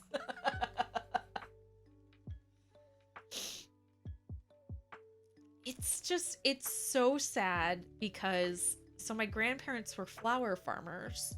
So they commercially grew flowers and cut them and sold them to the flower shops for like flower arrangements and bouquets and stuff. And my parents had a huge vegetable garden in Ohio when we lived up there, which was delightful. It's like everyone in my family is really good at growing plants, and my grandma would always show off the garden when we came to visit. We'd always do the garden tour the first or second day there, where we'd go around and talk about all the plants and stuff, and I always thought it was so cool. And then there's me and my sister, who cannot keep inside daisies alive for more than like 2 months. And we were talking about it, and I was like, I don't know what went wrong, but we can't grow anything. We come from this long line of plant people, and we cannot grow anything.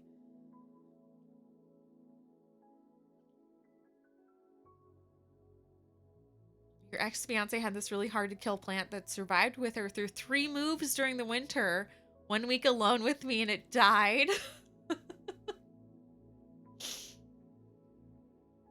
Yeah. I got a bunch of succulents because there was like a pack of them. So I had gotten like a box of like 6 or 7 of them.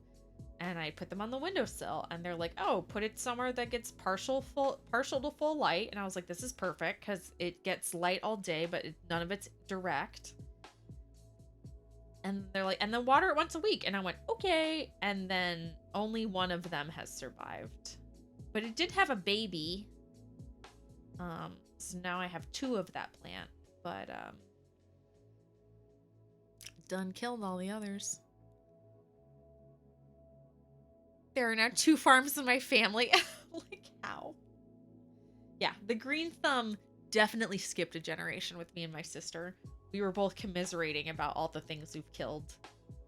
And then the real kicker is for Easter this year, my mom gave us both some calla lilies. And my sister and I both have like bets on how long we can keep ours alive for. Because it's still alive, but the leaves are turning really yellow. And they're like, "Oh, it's a sign of overwatering or underwatering." And I'm like, "Which is it?" I do not know how to do. So there is a thing that you can buy to stick in the soil, and it will tell you how wet the soil is. And I think I'm going to need to break down and buy one of these meter things. Because I think that's what my problem is I think I'm either watering just the surface and it's not soaking through, or they're all dying from root rot. And I can never tell which.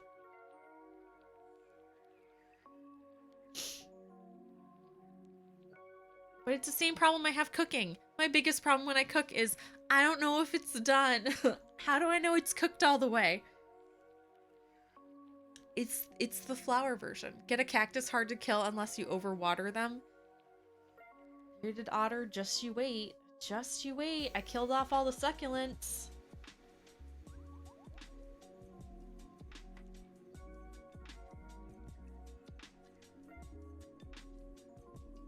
Although that's probably a better idea. I want to get those the snake plants. Have you guys seen these? I should use knitting needles to poke holes in the soil in the pots. No, they have holes in the bottom, but it doesn't tell me what's going on inside the pot. It doesn't tell me what's shaken deep down, which is what I need. I need it to tell me what to do.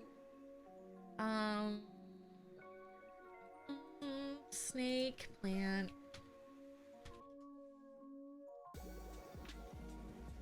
Here we go. I want to get some of these for multiple reasons. Window, boop. These guys. Oh, no, I don't wanna. Not now, Lowe's. These guys. I want to get a big old pot of this. 1, because it is non-toxic to animals, and I can guarantee you at least one of the cats is going to take a chunk out of one of the leaves.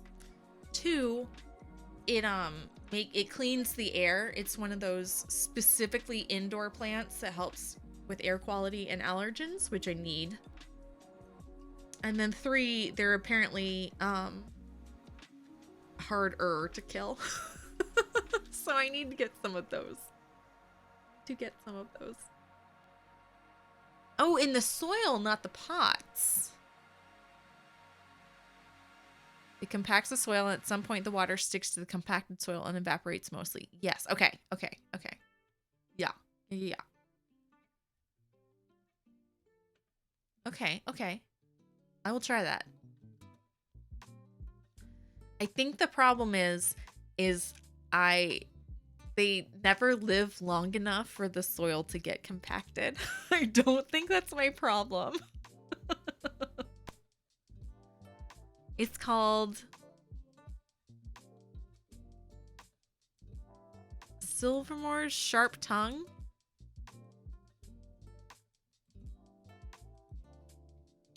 Let's look.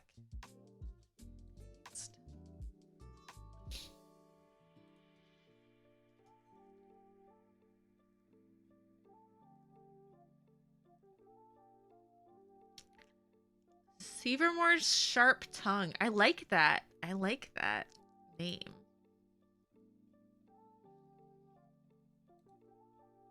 I like these little tiny boys. Little tiny boys. Or get some glass waters. They won't run over the... Oh, won't overwater the plants. Only puts water down when the soil is dry. I do need to get some of those. Mother-in-law's Sharp Tongue. That's delightful. Mother-in-law's Sharp Tongue. That's gorgeous. That is a delightful translation. I love that. We just call them snake plants here. Why don't we call them cool things? Like little boys. No, no, no.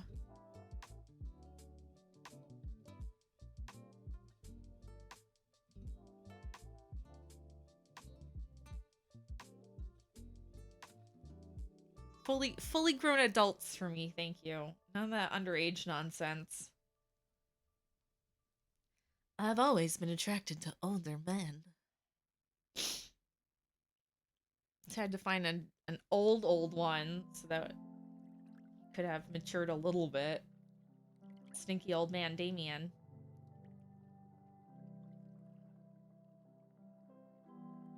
Pushing 40.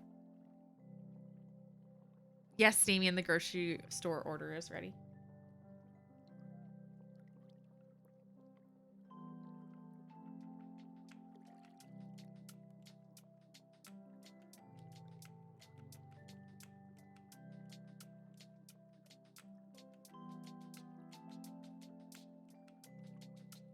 Also, Damien, if you want to put some bacon in the oven for bacon croissants for lunch / brunch or whatever meal period it is for you now, you can. Otherwise, I'm going to get up early and do it before we go over to my folks' house tomorrow. So we can have breakfast before we go over there. A Callan Chow?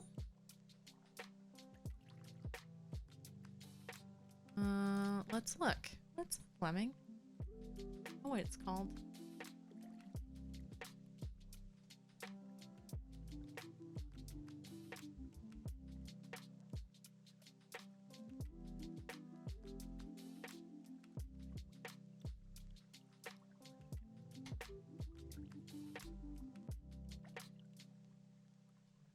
Windows Thrill.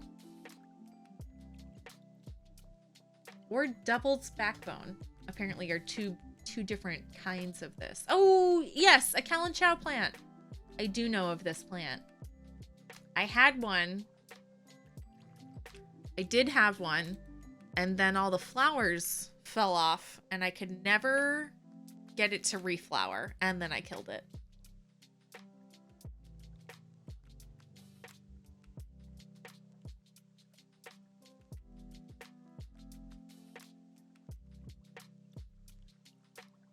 It means enemy. Oh, because of its sting. Oh.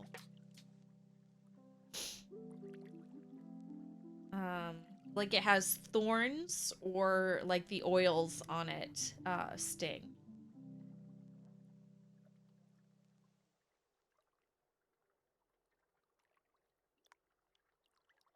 Now we're running into international language concerns. Nope, I'm out. Be back in a bit. Thanks, Damien.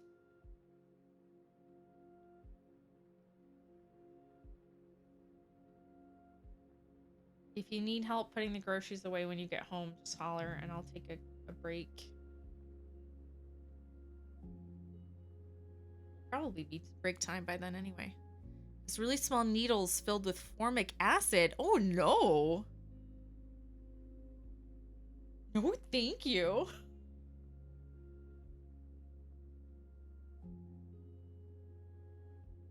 Nope, I don't need an acid plant, thank you very much.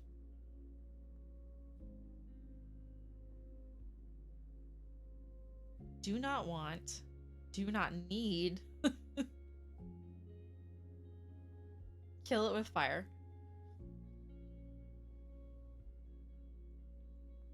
I don't need acid needles stinging me. I already have a hard enough time as it is. No, thank you.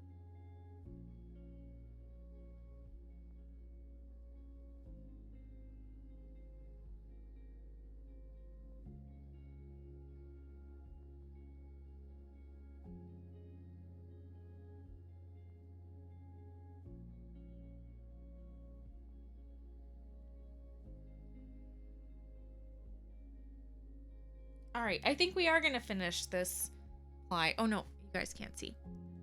All right, there we go. I think we are going to finish this ply today. That was our goal.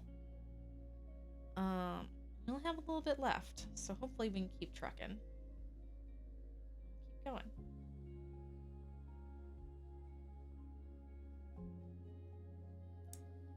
I'm just going to pre-draft it a little bit. So that's where we're pulling it apart just a smidge to fluff it up, to make it a little smoother to knit. Helps kind of even the color out just a bit as we go.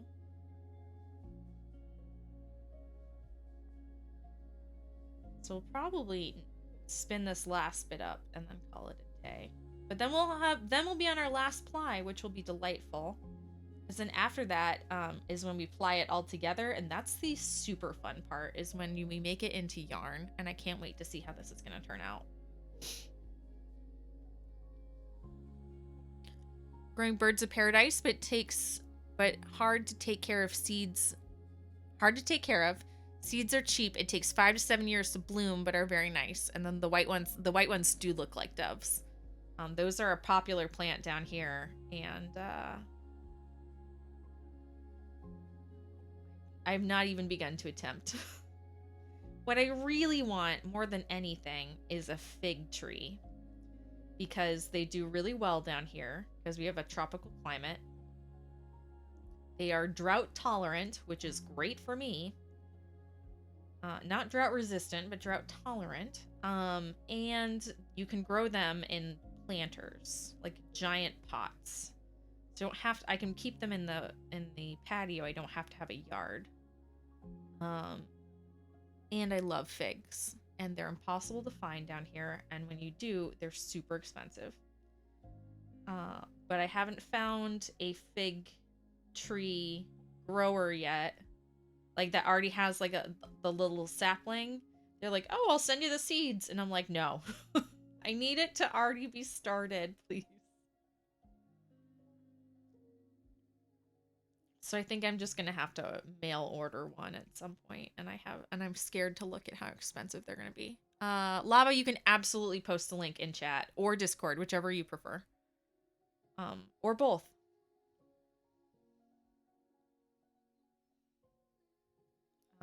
But links for folks are enabled, so you don't need permission or anything. You can just go for it. Thinking about plants, you should really be growing reindeer moss. It can survive anything short of forest fire. Hang on, what's reindeer moss? I might need some of this.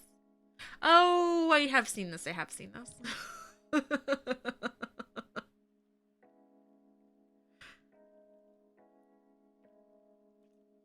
She needs it to be alive so she feels better when she kills it. Baby. Oh, this is beautiful.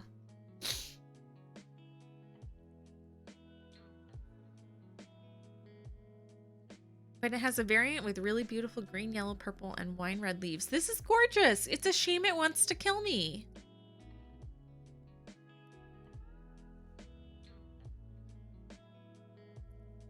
What a shame we can never be friends. A little thin, so I'm gonna add a bit there. Break break off. Oh, bit of a funky patch. Yeah.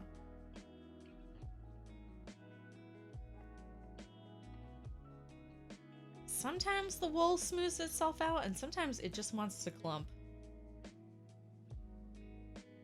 Usually when it does this, it's a sign I need to take a break, but I really want to push through and finish this ply today. Bash, hello my dude. Is this a florist stream? This is whatever the opposite of a florist stream is. Frenemies, yes, we are frenemies. I was talking about plants and how I killed them all. And now we're all talking about plants we would like to grow, but I'm having trouble with. Fig saplings, $8 to $25 on Amazon. Oh, thanks, Bearded Otter. I appreciate that. That's not so bad. I was worried it was going to be like a bajillion dollars.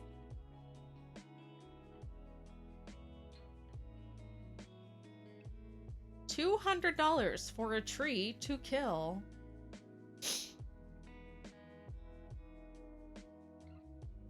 So, Umber Hulk, the theory is if it's already like a sapling or it's already been established from a seed, because some of the seeds are just duds, not all seeds grow. And so I don't want to have to plant one at a time or plant a bajillion seeds and then suddenly have 10 fig trees. So that would not be ideal. And then also if this roots have already taken hold and it is a sapling, it will automatically be harder to kill. And I definitely need every advantage I can get. Because in order for it to bear fruit, I have to keep it alive for like 2 or 3 years. So I don't understand if you know how hard that long-term goal is for me.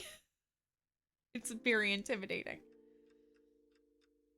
Your mama is trying to grow some cherry trees. Problem is there are tons of rabbits.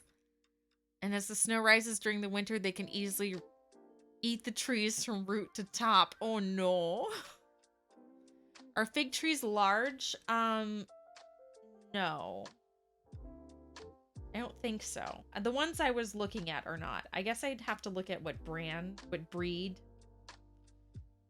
I don't know what the term is. What variation of tree?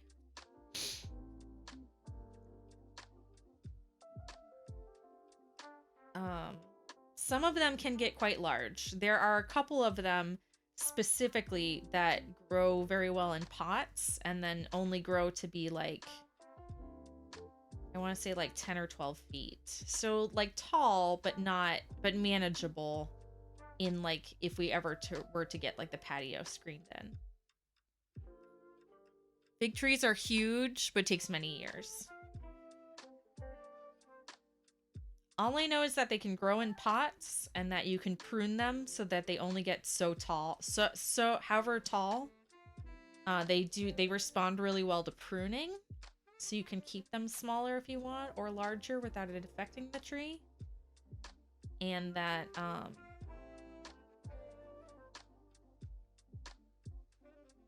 they don't have to be in the ground, because this would be in like a big old planter on the patio brick. I don't have a place where I could plant a fig tree in the ground. In the ground. Has a small one on her balcony. Okay, okay. Taken 10 years for it to become a pretty little fig tree. 104 to 5 feet tall. Perfect. Excellent. Here's the bigger question. Does it bear any fruit? How long does it take to fruit? So you can't grow fig trees indoors. I think you can, but they do better outside.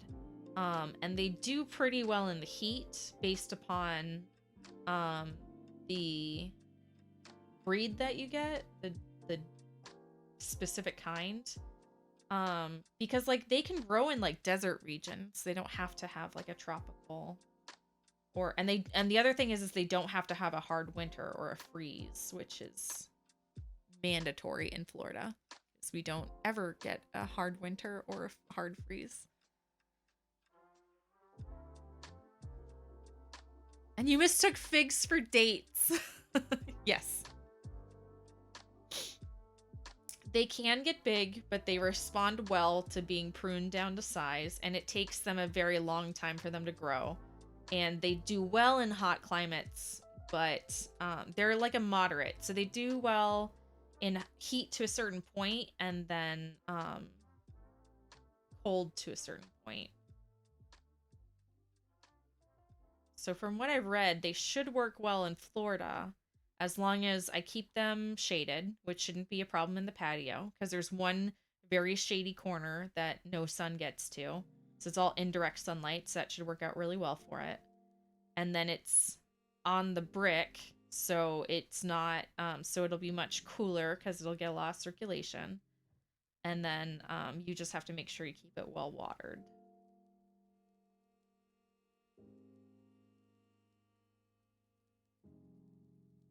I used to always get figs and dates mixed up until I started eating them, and then it's very hard to forget because they taste completely different. And fruits after 6 years, but it does very well in the Danish weather. Yeah.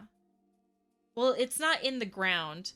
So, like, if you guys have the cold winters, it's not like in the frozen ground, it's just cold and in freezing temperatures.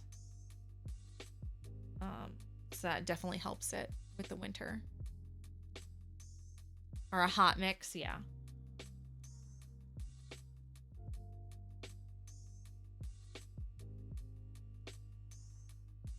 Research what you want to and look for it on Amazon. I absolutely will, Bearded Otter. Thank you for looking that up.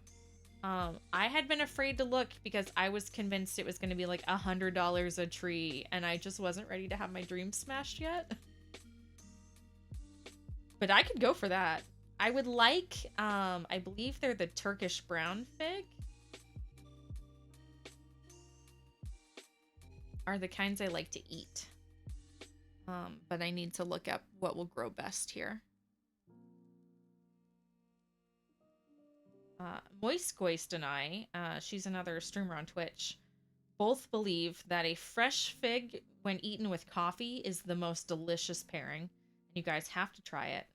Figs and coffee are so good. They complement each other so nicely.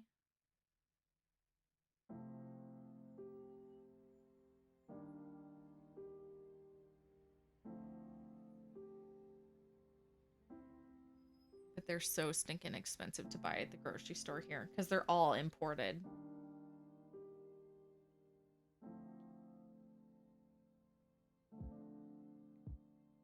I need to get into the fig selling business. I'd make a ton of money.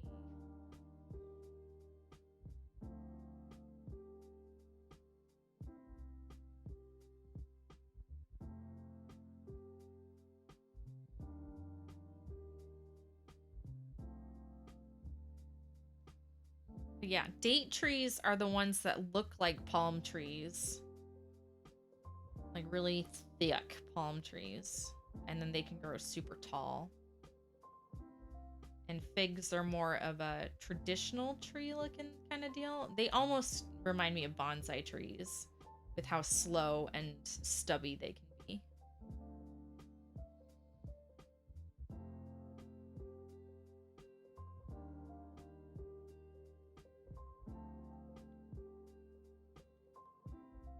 They're covered with the right things around the roots. When small, they can survive anything.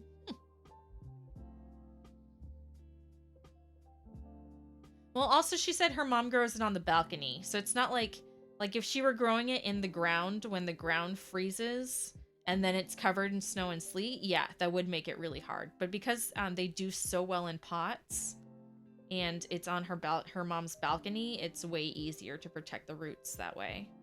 Or to move it indoors if you need to. That's the other thing, is that way if we have like a freeze warning, I can just put it in the garage for the evening. Or when there's a hurricane, I can just move it to the garage. It'll be heavy. I'll have to make Damien help me, but I can do it.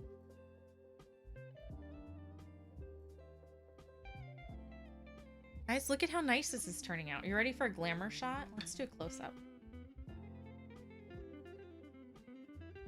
Look at how nice this is turning out.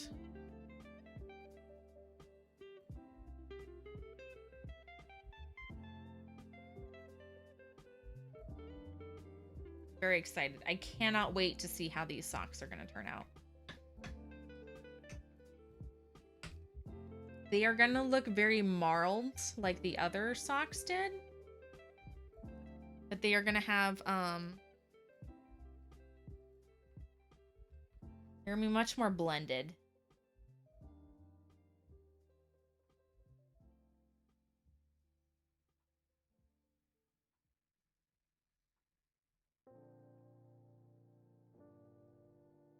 I really want to see how it turns out.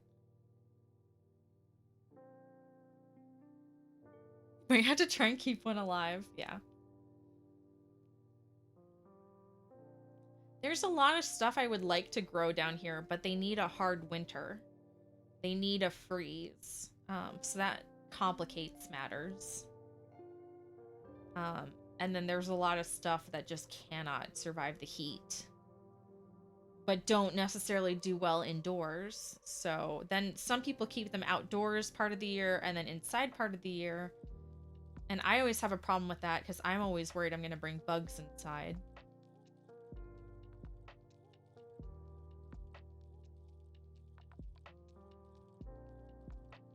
Or the bugs eat them. And then I have this poor chewed up plant.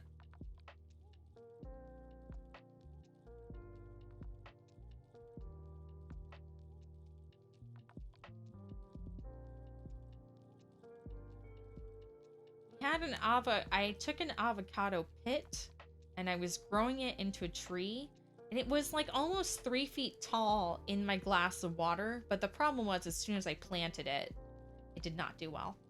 I should have just left it in the water forever.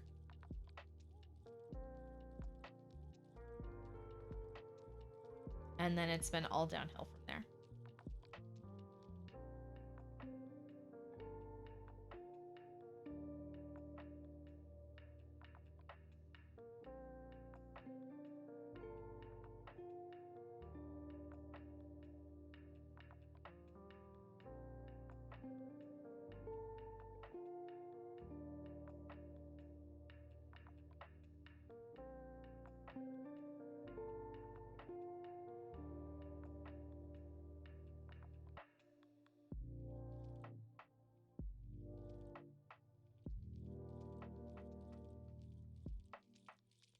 Anybody working on anything fun and crafty this weekend? I know KB finished her socks, and I know Ginger Zone's going to be working on her towel. I'm knitting the back of my sweater this weekend, my birthday sweater from January. I really enjoyed getting to work on it here and there and take time in chunks. I seem to do well on projects in spurts. So I'm gonna be working on the back of the sweater. I have about a half a foot of the back, but what I need to do is I really need to make the back match the front so I can try it on and see how far I need above to seam it. Because the front of the sweater is about to here, but then there's like a 2-inch shoulder seam section. So I really need to do the back so I can try the sweater on so I can see how close it is or is not. So that way I can bind off the front, finish the back, and then do the shoulder section. And then it'll be time for the sleeves.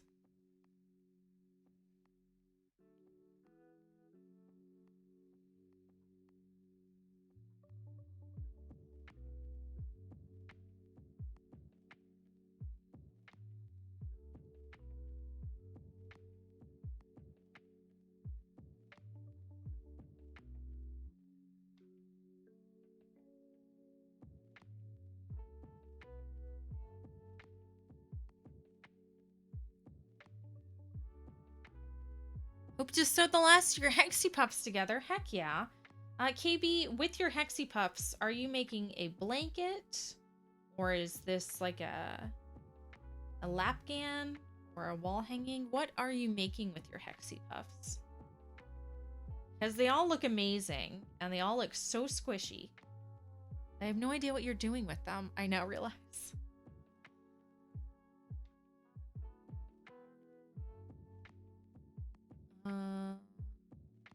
6 inches are 9 to 30. Just don't look at the 3 to 4 foot ones. They are 60 to 135. Okay, perfect. Bearded Otter, thank you so much for helping with that.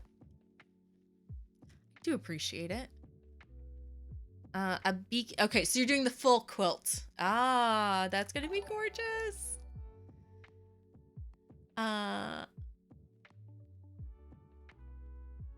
Twitchy Steamed? Twitch Steamed? Please tell me how to pronounce your name. Hello, thank you for being here. Thank you for the follow.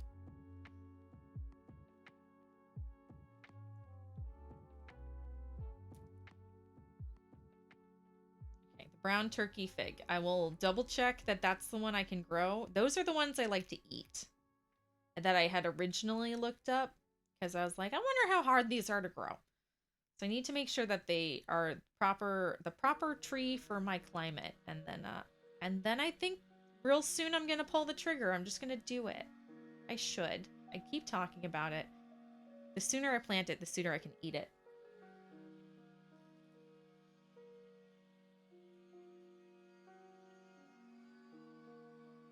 Timeout. Sorry, I have no timeouts here, but you are welcome to lurk all you like.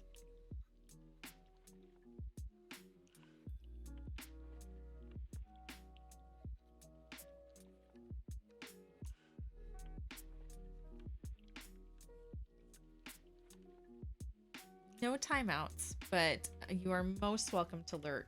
We have a lot of folks who are knitting or crocheting or crafting or just hanging out while they're playing games, and that is absolutely fine. Yeah, it's been a long stream today. I was really hoping to finish this on stream, but I'm losing steam. And also we played Fall Guys with Lemming at the beginning of the stream, which was very fun.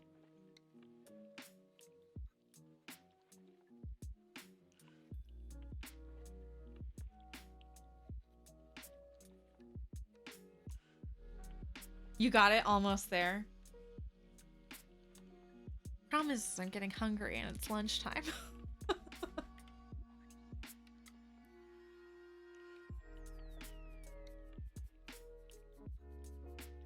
That is the goal. I think we can make it. Really hoping.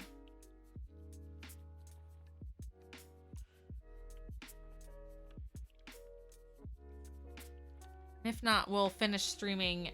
If not, we'll finish spinning this last little bit at the beginning of the stream Tuesday and then switch to gaming. Because I'm trying to make Tuesday nights gaming nights.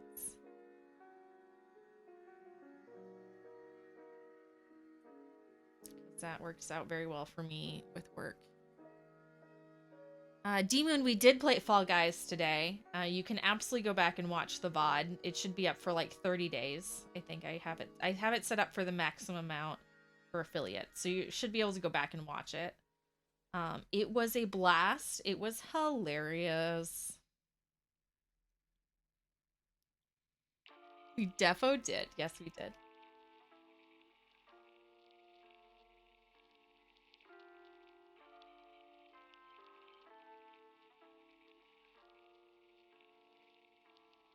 And it was the perfect amount of time because then when we finished up, we took a break.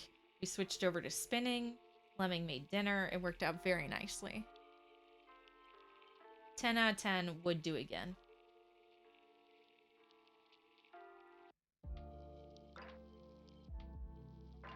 I don't think we'll do it again next Saturday because next Saturday I really want to try and spin up this last bit before our movie afternoon when we watch The Princess Bride next Saturday afternoon.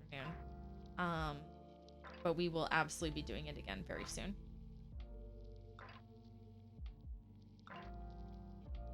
You forgot about it. That's all right. You can go back and watch it in real time. Well, not real time because it will have been in the past. But you can enjoy all the pleasures of the VOD and what it had wrought and how many times I fell over and fell off of things. There was a lot of falling in Fall Guys. It's kind of like how a drop spindle is called a drop spindle for a reason, because you drop it a lot. Fall Guys is called Fall Guys because I fell off everything imaginable. But I think we got like 10, I think we got like 10 levels, so we were doing great. And I've played better than I usually play, so maybe that's a secret.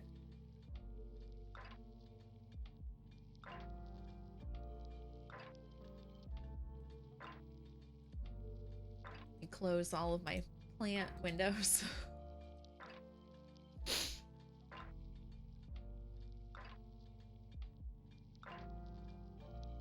Fall Guys still brought out something that I thought I already got out of my system. I lost my temper so bad. I'm still really ashamed. Don't be ashamed. Everybody does it sometimes.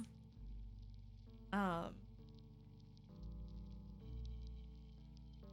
I can definitely see that where that's one of those games to where like when you get really frustrated with it, you get in a rut and you just do poorly. Like, so when you're that frustrated, you have to take a break from the game.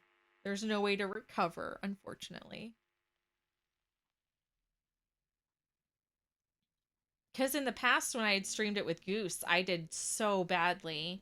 And then he always moved on. So then I'm sitting there steaming at how badly I did. And then the next chance I get to play, I play even worse. And I'm like, man, this game is stupid. And Goose is like, no, let's keep playing.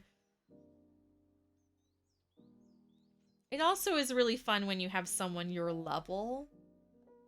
So like Lemming and I are pretty good, and sometimes I would go through and she wouldn't, and sometimes she would go through and I didn't. But we are much closer matched than me and the boys, which does make it significantly more fun as well.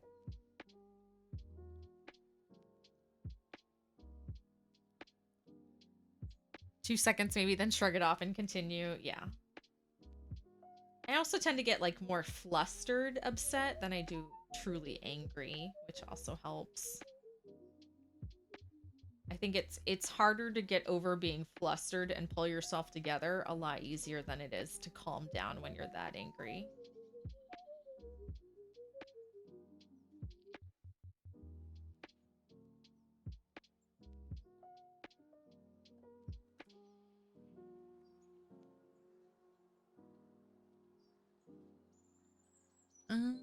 Turn the light down. I'm sorry you guys are getting so much glare off the spinning wheel from this window over here.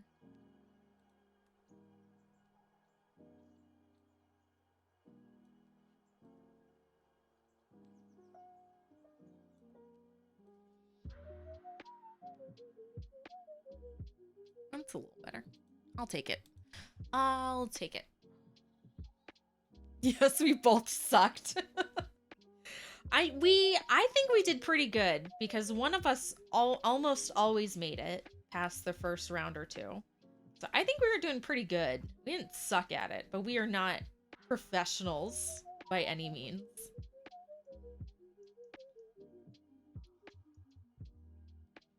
And as fun as it is being able to take a round off and watch other people and kind of get a breather, when you're just sitting there watching Goose run around constantly, it's not nearly as fun. Perkins, hey, hey! Perkins! Sorry, hang on.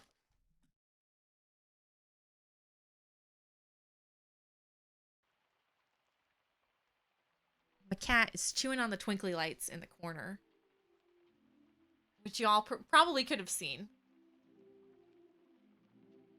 We went on having fun. Yes, we did. And that is, yes, that is exactly how it went. It was perfect. It was perfect. It also helped that Lemming was newer to the game and I haven't played in a long time. So it was also really fun, both of us having a fresh perspective on it.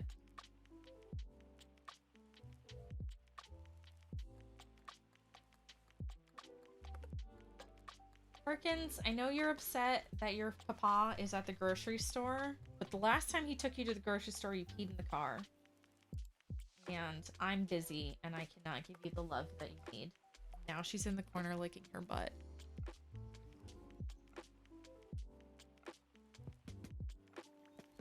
Only thing we lacked was seeing a light shine through the cat's cheeks.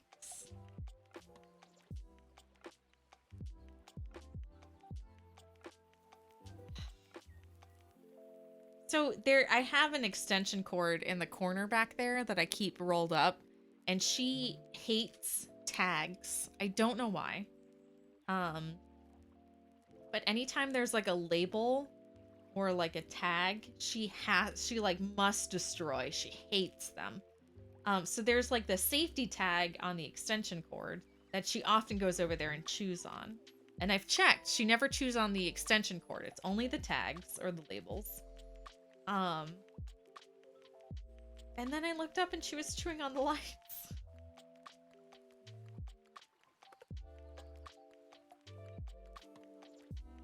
Tiny little monster. And now it's bath time.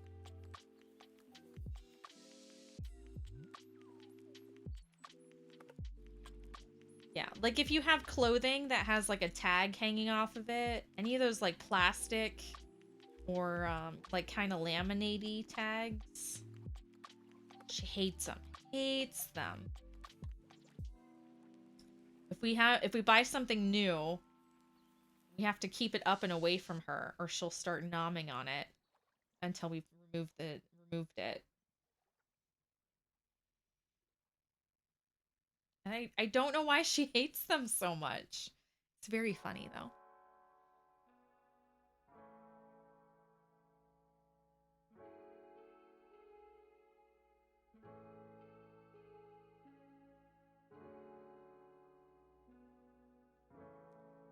I can tell Damien's not here because all three cats are in my office and they all like to be where the people are.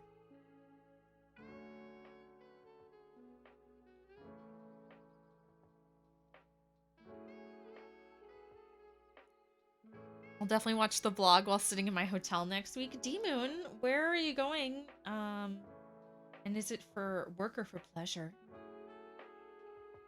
Without giving any, I don't want you to give any details away. Don't tell me your secrets. But also tell me. Salem, Oregon. Ooh. That's nice up there. I think most of the heat wave has broken in that region. I know it was hotter there than it was in Florida for a little while. Social cats. Yes, they are very social cats. They don't always snuggle and they won't always like sit next to you, but they always have to be in the same room that we are. And they love it when we talk to them or play. Like my husband's cat, my step kitty, the oldest cat that we have, Dirty, she loves it when you talk to her, and she'll meow right back and we'll have a little conversation, and she thinks she's so cute because she is. She knows it. So then so I just figured that's what you did with cats. So we did that for our other cats. So now all the cats like to hang out and talk with you. And they love it when you talk to them, and they love being acknowledged.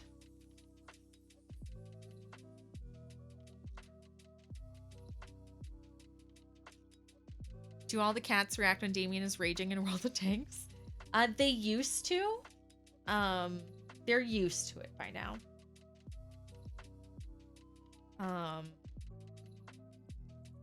Like it's funny because you'll see them and their ears will go back or twitch when he's going crazy. And when he gets too loud, sometimes they'll leave his office. But they still like hanging out with him when he's in there. They've gotten used to it. They can also tell when he's like mad at someone versus just frustrated in general.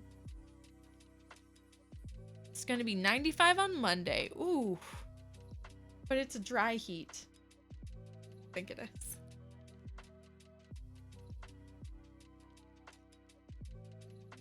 D-Moon, so are you going on like a vacate kind of trip, or are you working? Don't mind me asking. Because if you're going on vacay, I'm just going to be like, don't follow me. Don't watch it. Have fun. But if it's a work trip, I will absolutely have my VODs keep you company.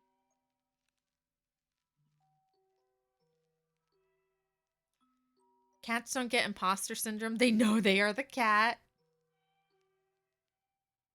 They're the cattiest cat that has ever existed. That's very true. Have to go. It's your turn for a massage. Dude, enjoy it. I hope your masseuse has magic hands. I hope it's the best massage you've ever had.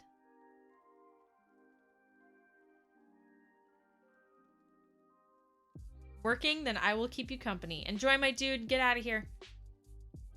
Enjoy. Phone's going crazy. Oh, Damien's home. Did we lose the stream? That's strange. Okay. My phone just pinged me that the mobile dashboard is ready, but I don't know why it would tell me that now. Of all times. Okay, Twitch. We all be jelly here. It's true. It's true.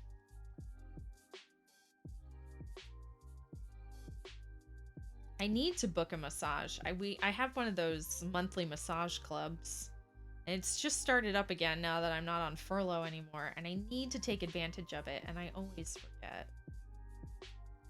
Or I'll like book it in advance. And then that'll always be the day we play Dungeons and Dragons. And I'm like, that is too much.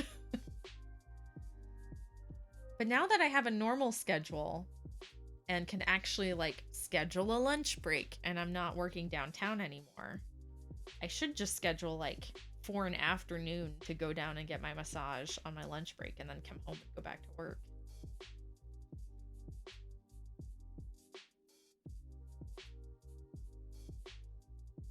But the best part is when you can go get a massage and then come back and lie down and take a nap.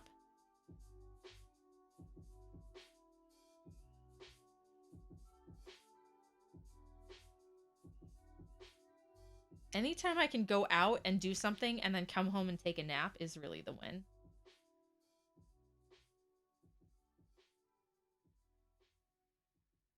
Like on Sunday when we go to my folks' house for Father's Day and then hang out and then come home and take a nap.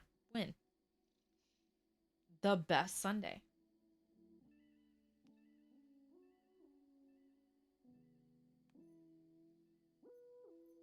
So close. We're so close, guys. Just a little bit more.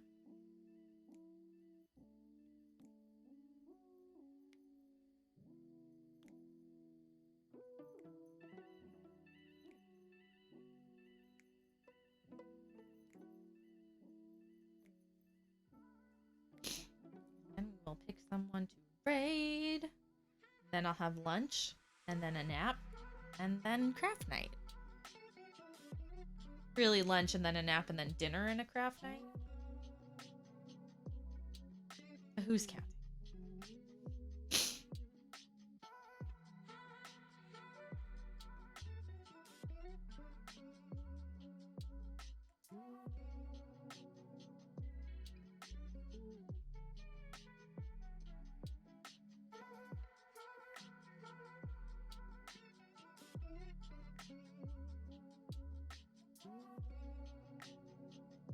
Disney Plus is making big deal out of that new Loki show. Do you care?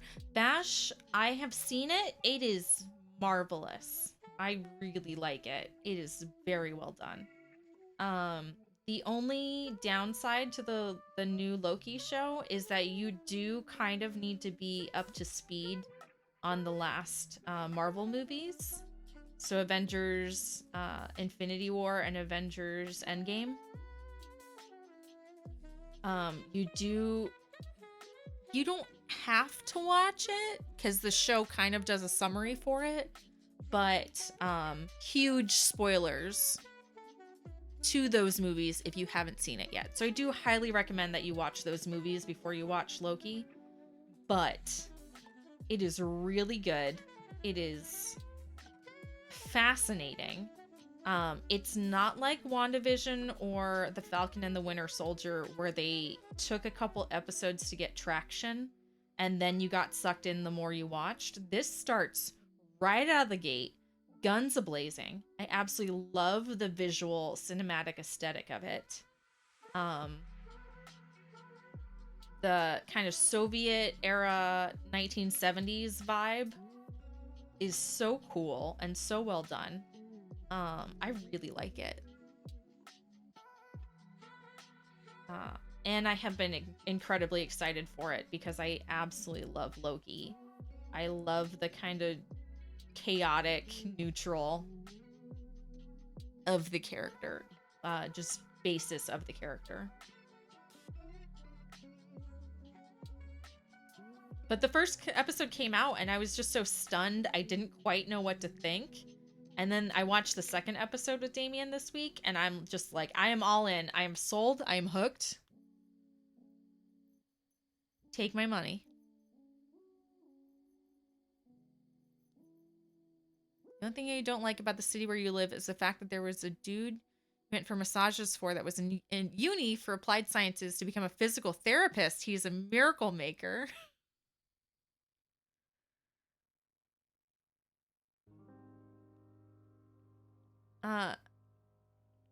So the only thing you don't like. So you mean like he was amazing and then he moved and now you can't get a massage from him anymore? Because that's fair. My favorite massage person moved and I cried. Tom Hiddleston is phenomenal, yes. But isn't Loki a bad guy? Can you sympathize with Loki?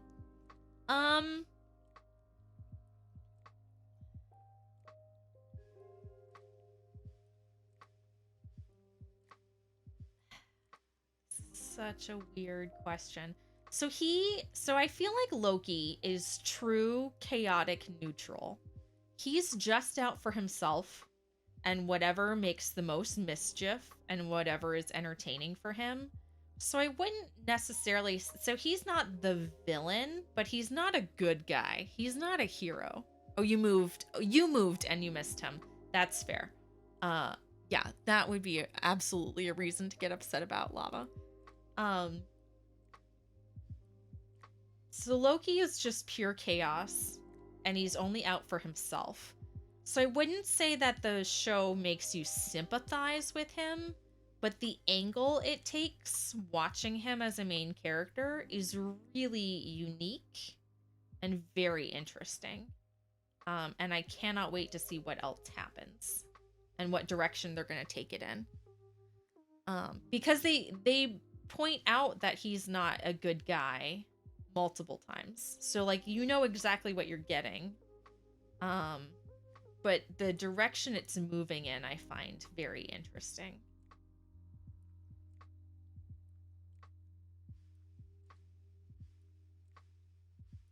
They definitely keep it true to the character that they've created.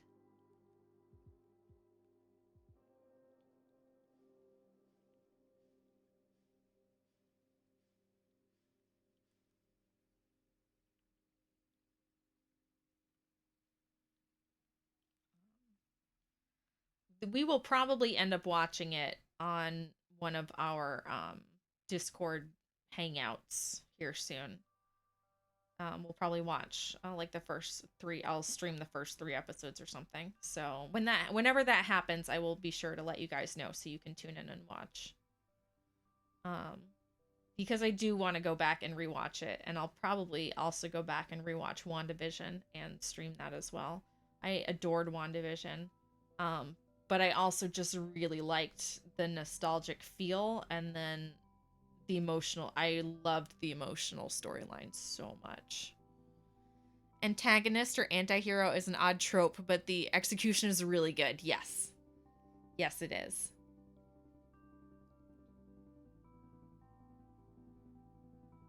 So would you call Loki just a troublemaker, or does he have actual evil goals? Bash, Loki is the god of mischief in Norse legend and Asgardian culture. So he literally is chaotic neutral. He only does what causes the most trouble and is the best for himself. He only looks out for himself. So I would say he is the troublemaker, the ultimate troublemaker.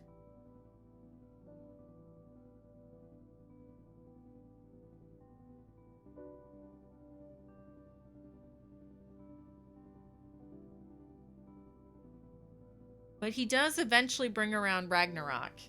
So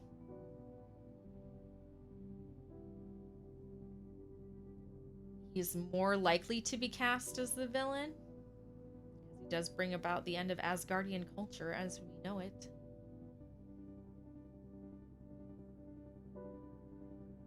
Would love to see WandaVision, but don't have any TV things. KB, what we would do, so I have been quite often streaming movies or TV shows that are on like Disney Plus or HBO Max in the Discord. Excuse me. So if you have like a computer or a larger device like an iPad where you can watch, basically I stream it on my computer and then do a screen capture so you guys can watch it. I am more than happy to do this. So when that happens, I will let you guys know. We were rewatching some of The Mandalorian on Mandalorian Mondays, but unfortunately Mondays are really not a good time for me, and I haven't found another time to do it. We've done it with some movies, like the Studio Ghibli movies, which are only on HBO Max. And I would love to do more Disney Plus stuff so you guys can go back and watch it. The only thing that I really can't do, and this is more of just like a moral stance, is like anything that's included with the Disney Plus subscription I'm fine to do. But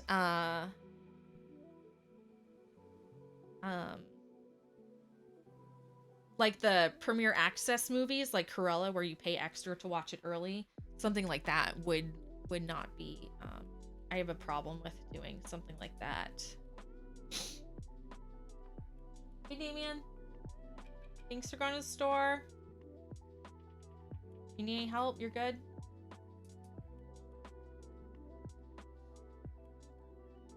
Can you not do it so late? You sleep at 9:30? Yes, KB. So I had been doing it on Monday nights after Damien and I hung out.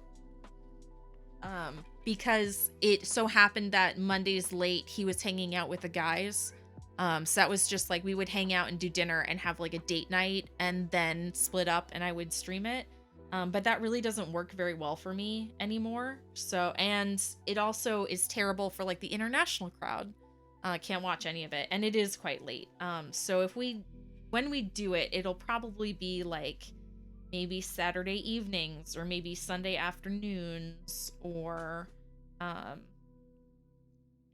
maybe we'll do, the thing I was thinking of was thinking it would be fun to do like on Tuesday nights when I'm streaming from like 6 to 8, and then at 8 p.m. switch over to watch like an episode a night kind of thing.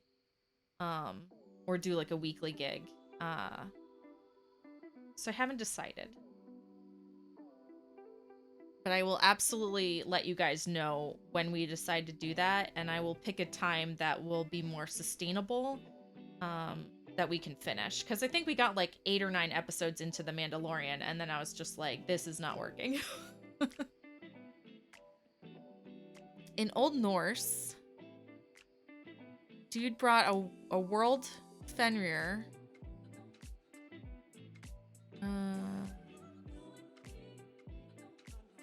Yes, I think they were Loki's children that eventually brought around Ragnarok, if I'm not mistaken. And Loki certainly does not save the day.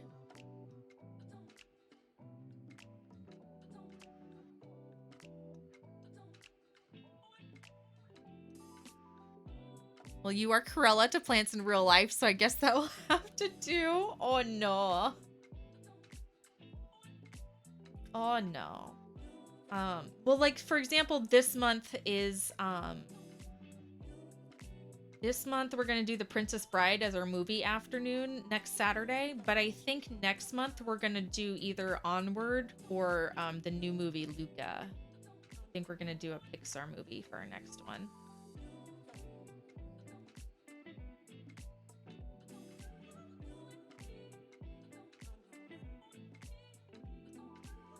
Yes, please. Okay, good.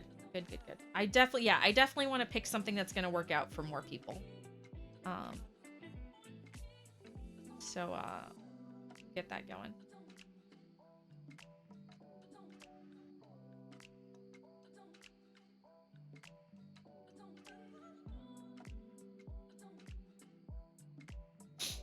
Almost there, guys. We're so close. Go ahead and move this hook. I don't want to have to move it in a minute. Don't want to have to stop. Can't stop, won't stop.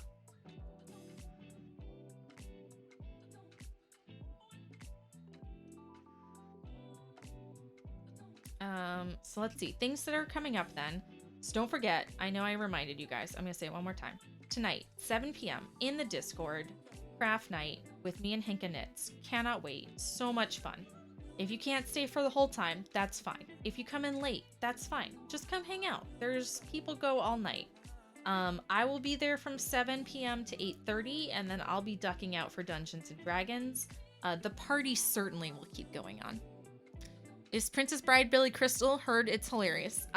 Billy Crystal is in it. He is delightful, but he's only in it for like 10 minutes. He is essentially a cameo. A very important character, but a cameo. The Princess Bride as a whole is just delightful. It is very quotable. A lot of quotes people say comes from that movie. So if you're like, I've heard this, but I don't know what it means, it's probably from that movie. The whole thing is just low, like understated humor, because there's not a laugh track and it's not super hammy. Like they're very serious, but it's very silly. It's just so well done. It's so good. It's a classic. You should absolutely watch it. It's nonstop quotable. Yes. Hey, Disarray. I know nothing about yarn. What am I watching happen here? We are taking, and I'm so sorry, we're almost finished, but I will absolutely explain it. So we're taking wool, all of this fluff. So this is sheep hair that has been washed and dyed and combed. And we are spinning it. And by adding this twist to it, we're making it very strong. And we're essentially making yarn. So right now I'm taking this wool and I'm spinning it into a single ply on here. And when we have 4 of these, we're going to ply them all together to make yarn. So this is ply number 3 out of 4. So when we get one more, Disarray, thanks for the follow, my dude. And how are you? It's nice to see you here. When we get 4 of them together, we're gonna ply them all together into yarn. So most yarn you don't realize. Tina C, thank you for the follow. Thank you for being here today. Let me see if I can show you guys on this example. This might not be the best color, but this is the yarn I have handy. Whoop. Yep. Yep. Yep. Yep. Dear webcam, Buckus. Damien! Thank you for the 1-year sub, my dude. My love. Anyway, most yarn, you can't see it. It's being a butt. It's plied. There's multiple plies to it. It's never just one piece of yarn. Almost never just one piece of yarn. Sometimes it is, but not usually. So we're making hand spun yarn.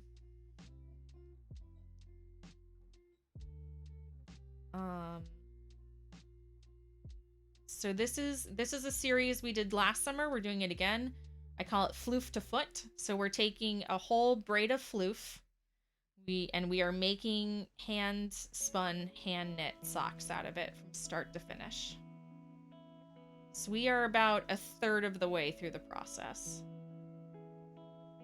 And we're going to keep doing. I'm doing the whole thing live on stream so that you guys can see exactly what goes into making a hand spun and hand knit pair of socks. So when you guys are like, I'd love to buy some, and I'm like, that'll cost you like $200, and you're like, what? And I'm like, y'all don't know how many hours it took to make this. Then you can see. Jessica, hello. Thank you for being here today. Please let me know if I'm mispronouncing your name. This is so zen. It is very zen. And if you think it's fun to watch, just think about how fun it is for me to do. It's so relaxing. I love spinning. We will absolutely keep doing this. We usually do most of our crafting on Saturdays. So I'm here at the end, and I'm going to give it some extra spin to get spin into the end of it. And that's because when I let go, it'll untwist a bit. So I want to put as much twist into the end before I let go as possible. So let me take this off and show it off to you guys. So this, now will you focus? Focus. Please focus. Here we go. So this is our ply. And we have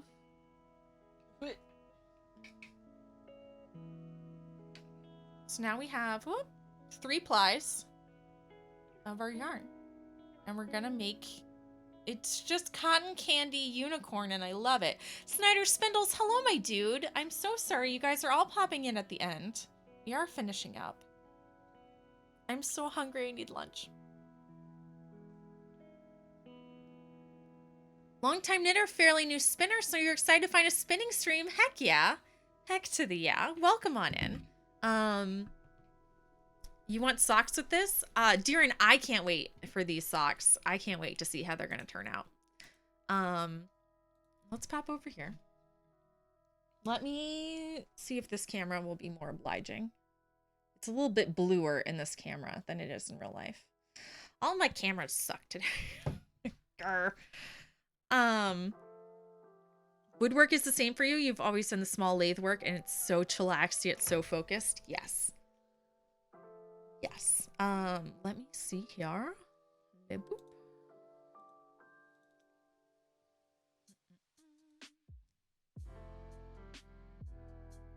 White balance. We're a little blue. Abadi, abadai. Too much. A little bit. There we go. There we go. That's more true to life. Here we go. This is our, so this is the last bit of floof for us to spin. This is the yarn for our last ply. So we will be starting this probably Thursday. We will definitely be spinning this next Saturday.